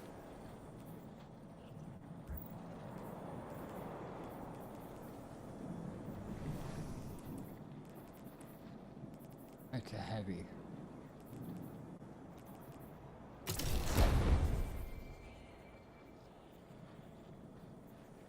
I'm gonna use it. I'm gonna use it. I'm gonna go use it.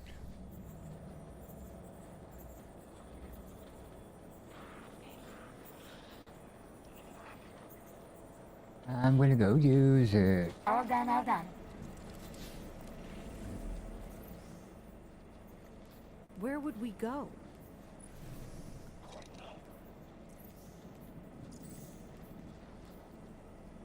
Excess radiation. Quarantine it.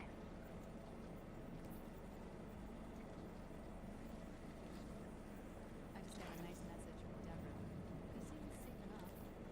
He needs more time. Sure. Rhythmic physical expressions won't win a fight, but they feel good. And feeling good is better than not.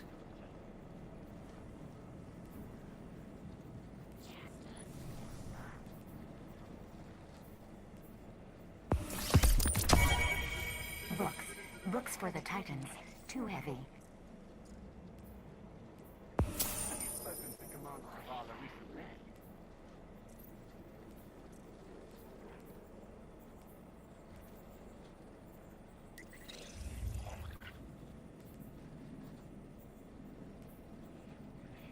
It's a B now.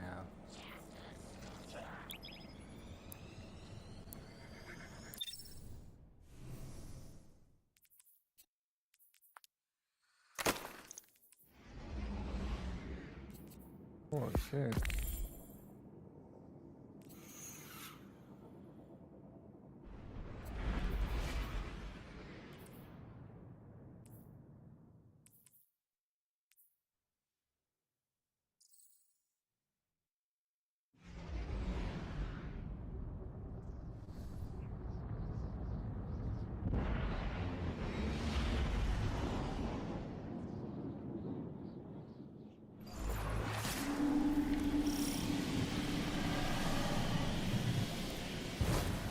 Most of these sectors have been quiet since the Devil Splicers. They popped back on our radar when Maya's troops moved in. If Siva really is dead, like we think, it'll be a trove of Golden Age relics. Let's get to them first.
cache secured. Good work. Probably Grandmaster. Yeah, I definitely Grandmaster. That's cool. I got the bow. Kill clip, aggravated charge. Impulse, so leave some light.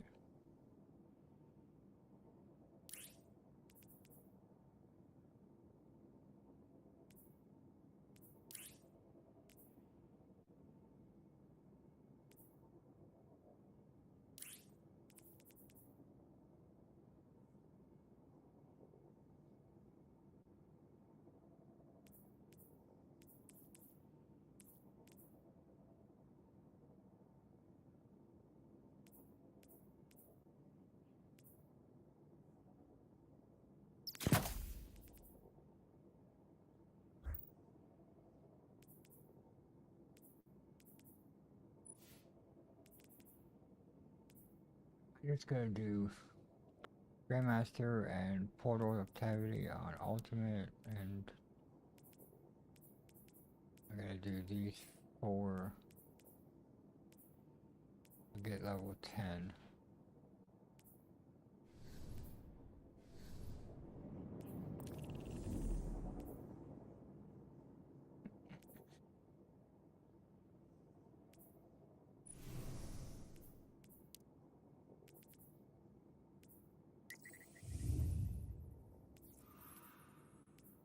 Oh, that's because this one.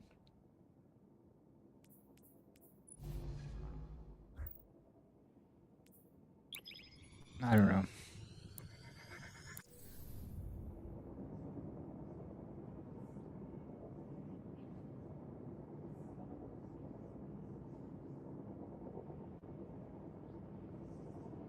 It's not matchmaking. It's just that one's a portal activity, I guess. Or, you know, and the fire team up, whatever. I don't know. But it's matchmaking.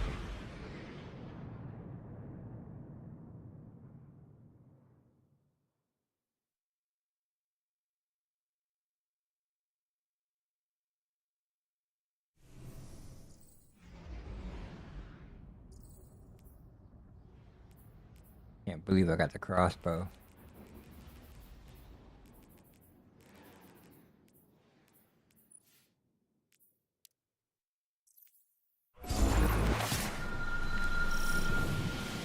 Seems that Maya's using her new Red Legion troops to scour for caches of inert Siva.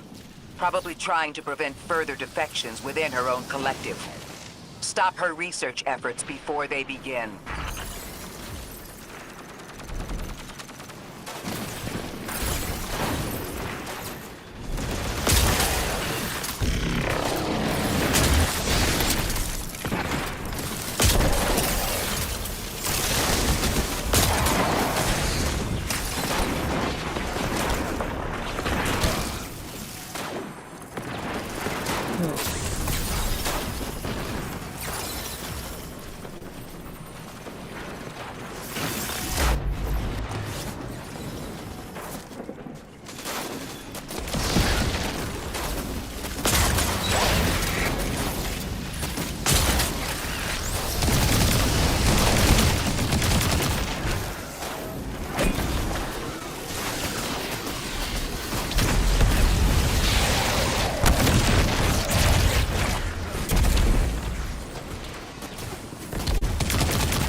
Oh, hey.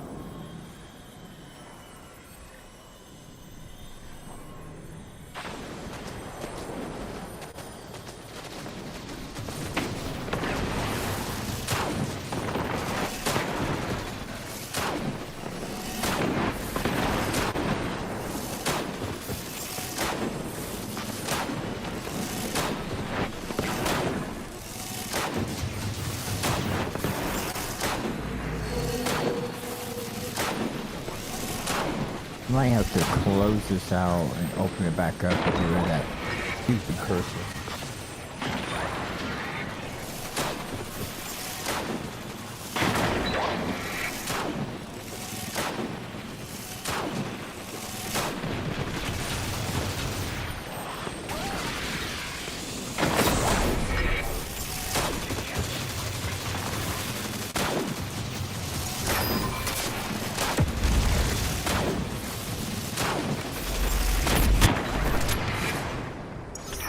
Complicated, this tech.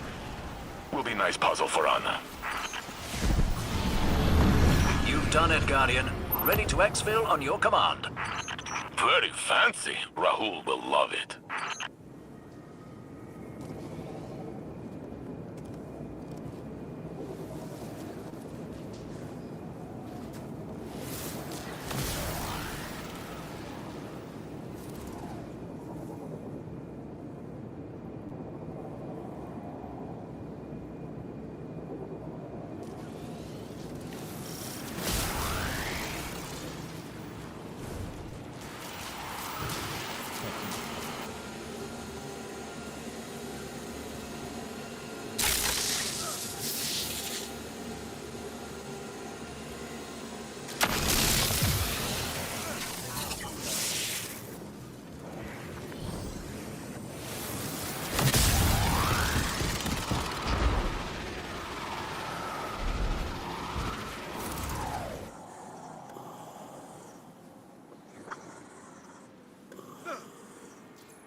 We've spotted an armored vehicle.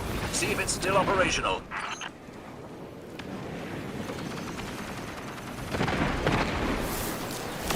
This should be our revive code.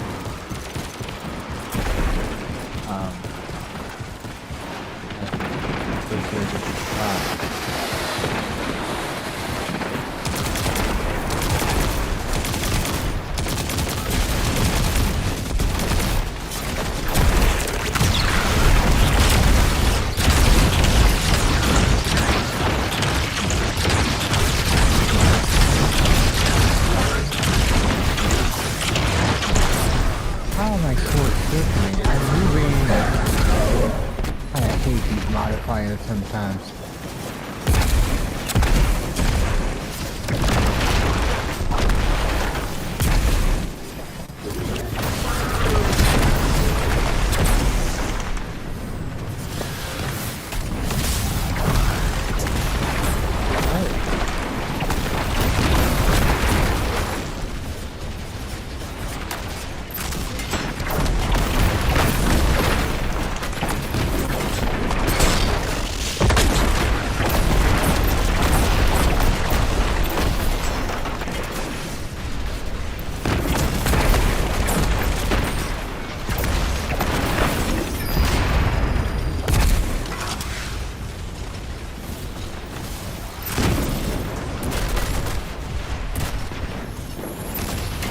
Looks like junk to me, but our elixir friend love junk.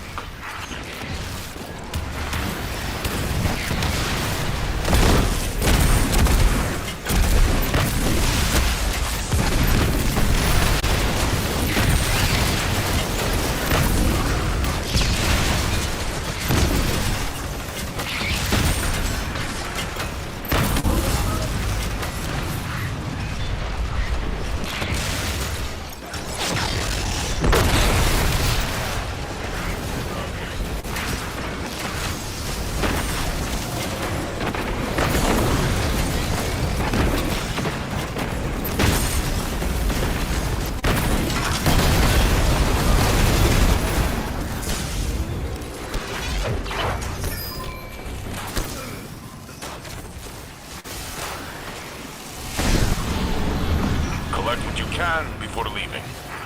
So complicated, this tech.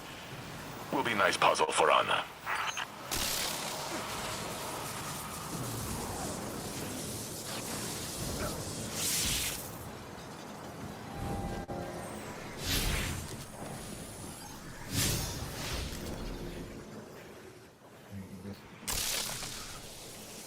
Five out of 25.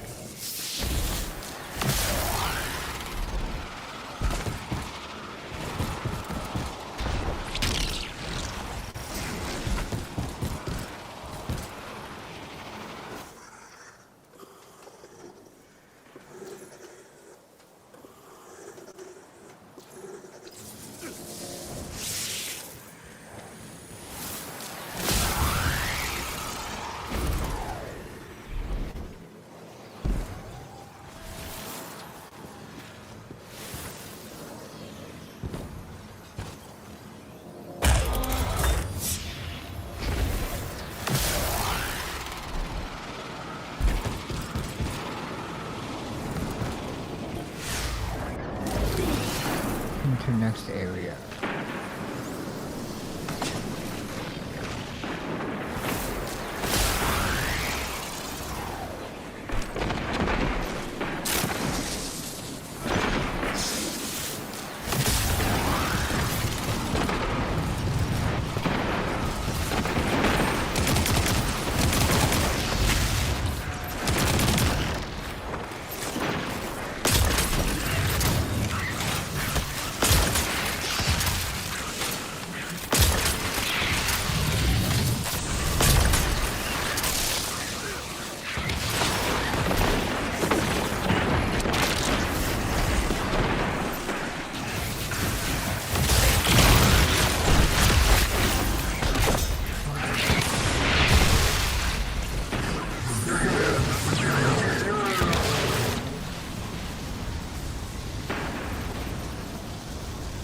Kind of.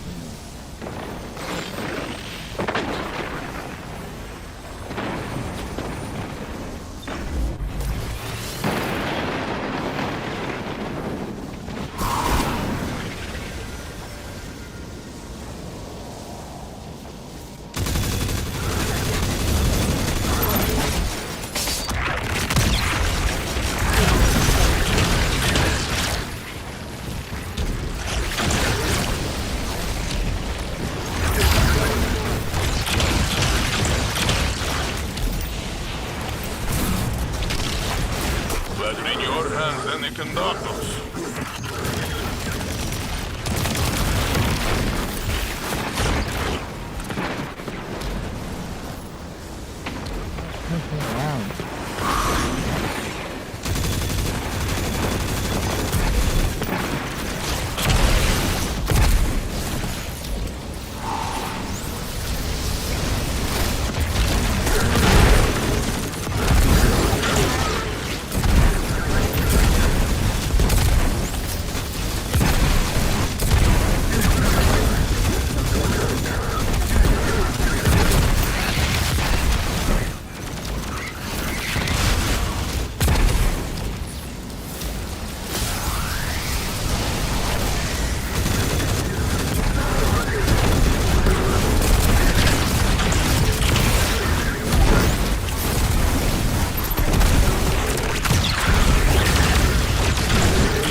Lined up the coordinates to your next LZ.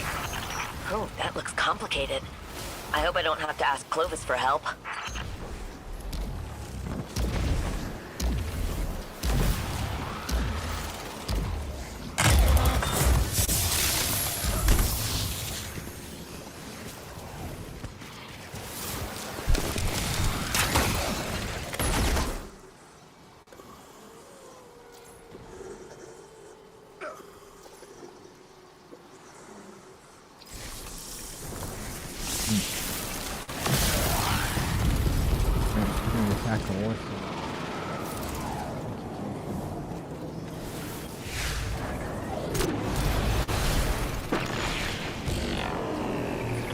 You've done sufficient damage to force their commander into the open. Strike now!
Why is my banner war not activated?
Maya Tier 4 discovered the romantic echo. death. I hear rumors of Vex behaving strangely, acting like individuals. I'm talking about But tier in the 4s. field, they all follow orders like usual. Individuation isn't a binary state. It's a gradual process that people develop by degrees over time. Maybe each Vex is individuating at their own pace. I wish I could get a tier 4 of this combat bow.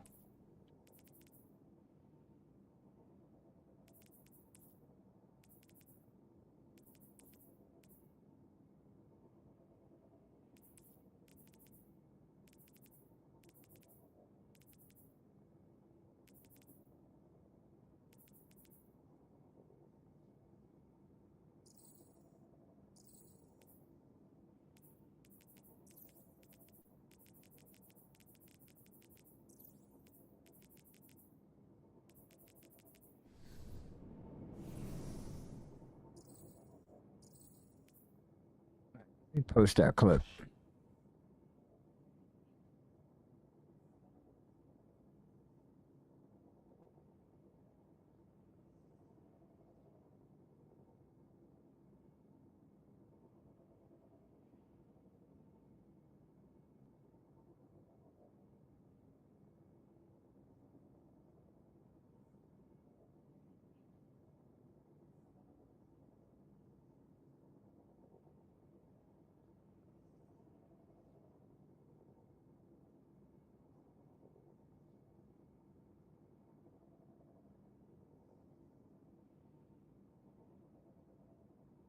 Where does it get saved at?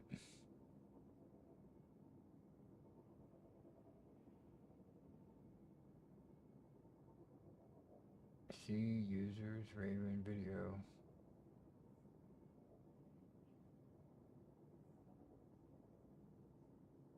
Not here.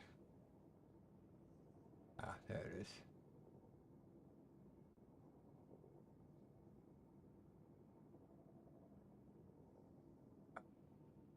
Okay, so it doesn't support that.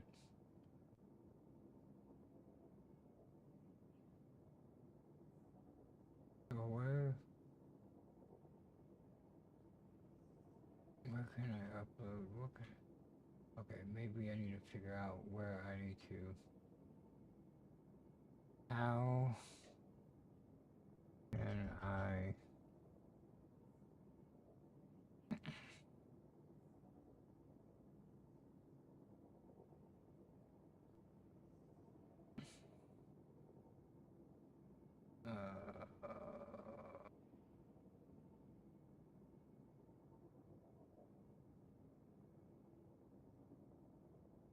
MKV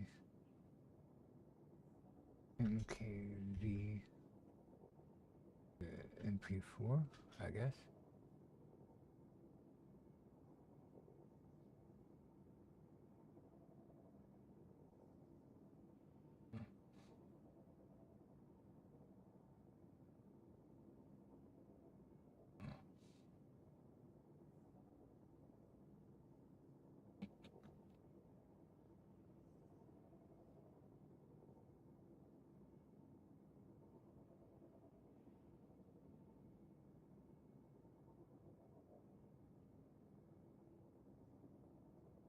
Yes.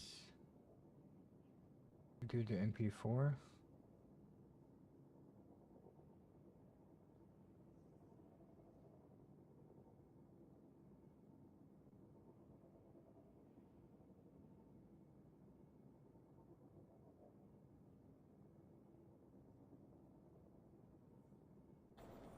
I'm just gonna do this.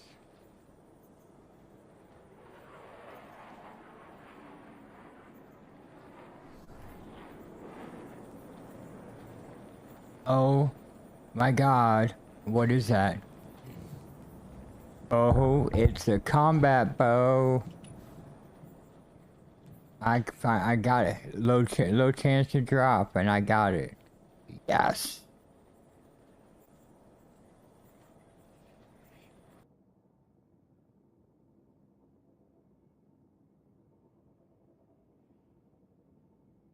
Okay. Maybe now I can. Upload.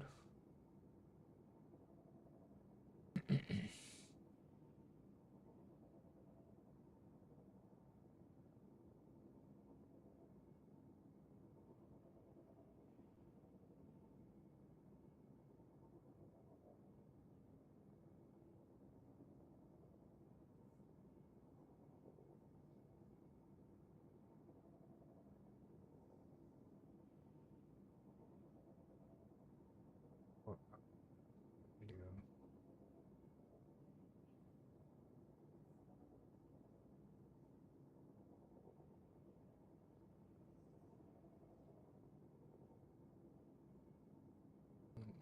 Camera.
I'm just gonna do this.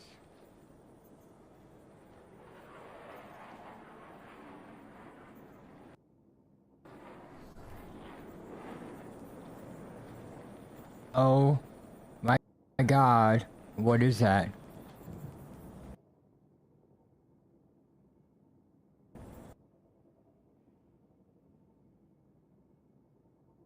Oh,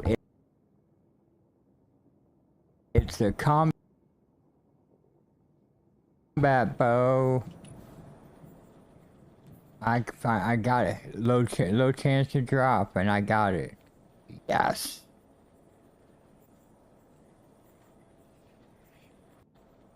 I'm just gonna do this.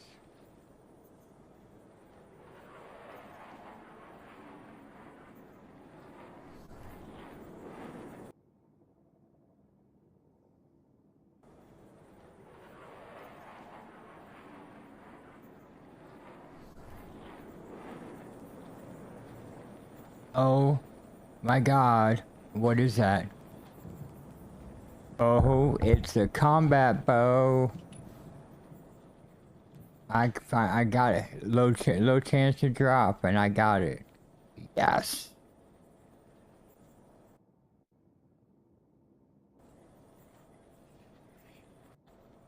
I'm just gonna do this.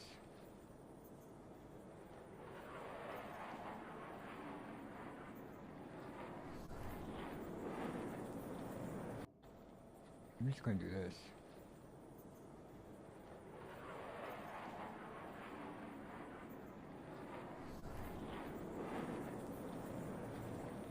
Oh my god, what is that? Oh, it's a combat bow. I got it. Low chance to drop. Got it. Yes.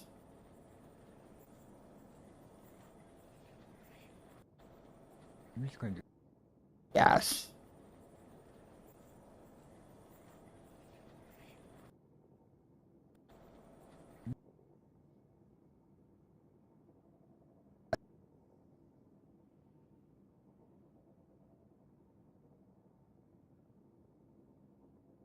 I got it. Low chance to drop, and I got it. Yes.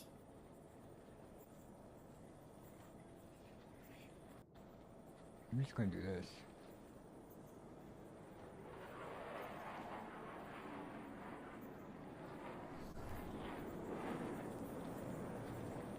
Oh my god, what is that? Oh, it's a combat bow. I got it. Low chance to drop, and I got it. Yes.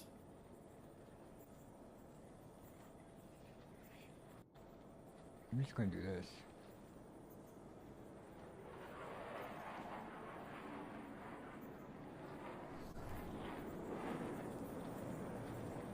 Oh my god, what is that?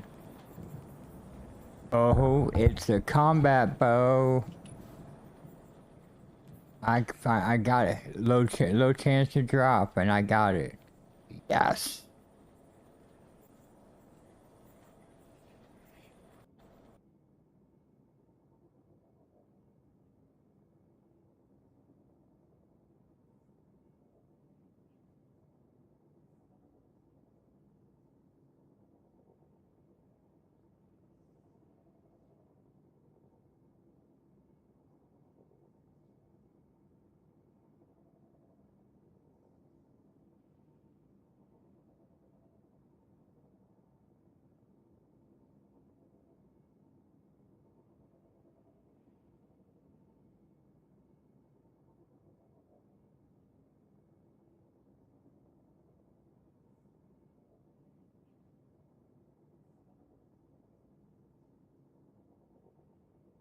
Yeah.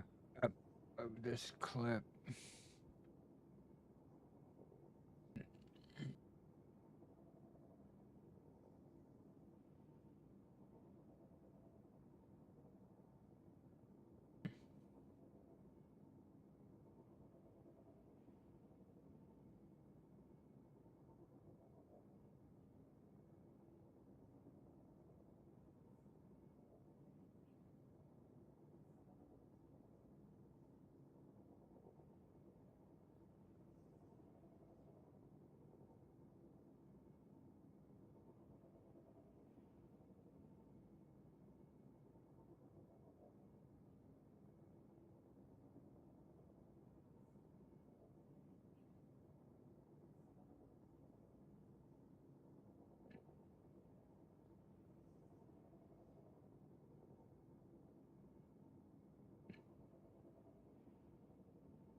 force. There too.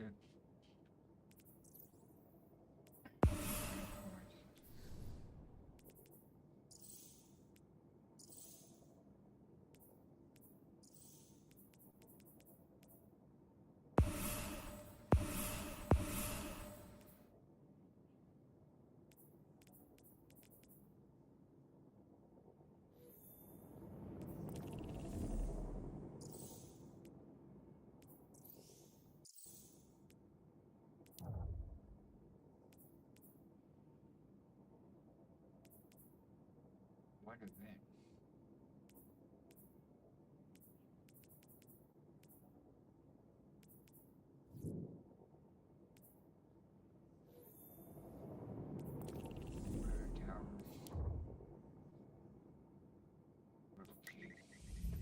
Go to the tower. I'm gonna go pee.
Dang, we still ain't in the tower?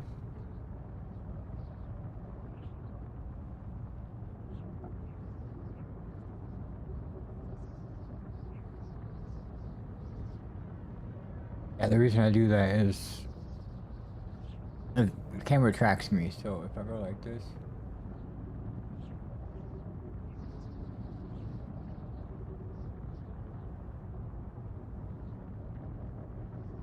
It stopped tracking me. And if I go like this.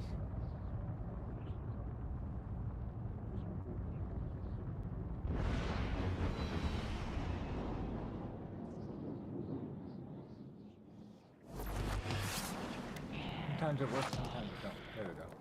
If I do that, and it starts tracking me again.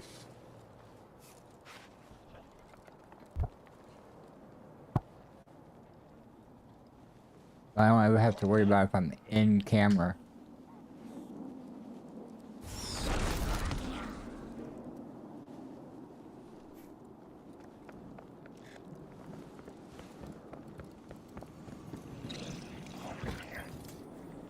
Hi there.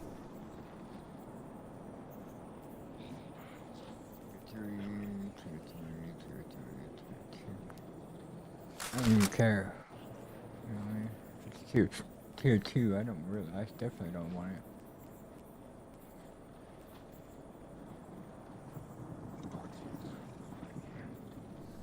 Whenever you need me again, Guardian.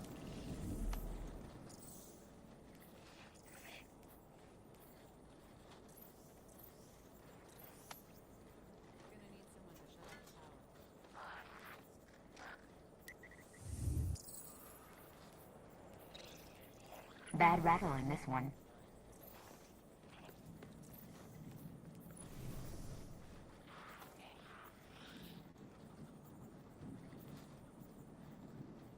And it gives us 3 engrams.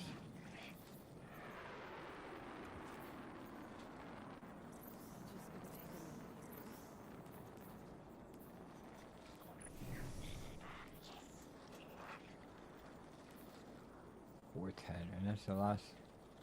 Oh no, I need Grandmaster Whisper too. Package for Commander Zabala. Kind man.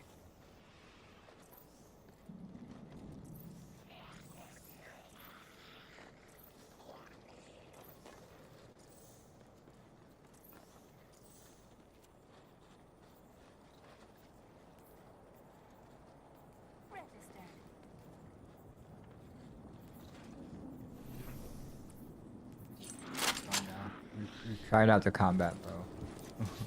We've tried out the combat bow, and that's okay. You know what? Go ahead and end the stream. It's been 4 hours. It's been 4 hours. Let's go ahead and end it.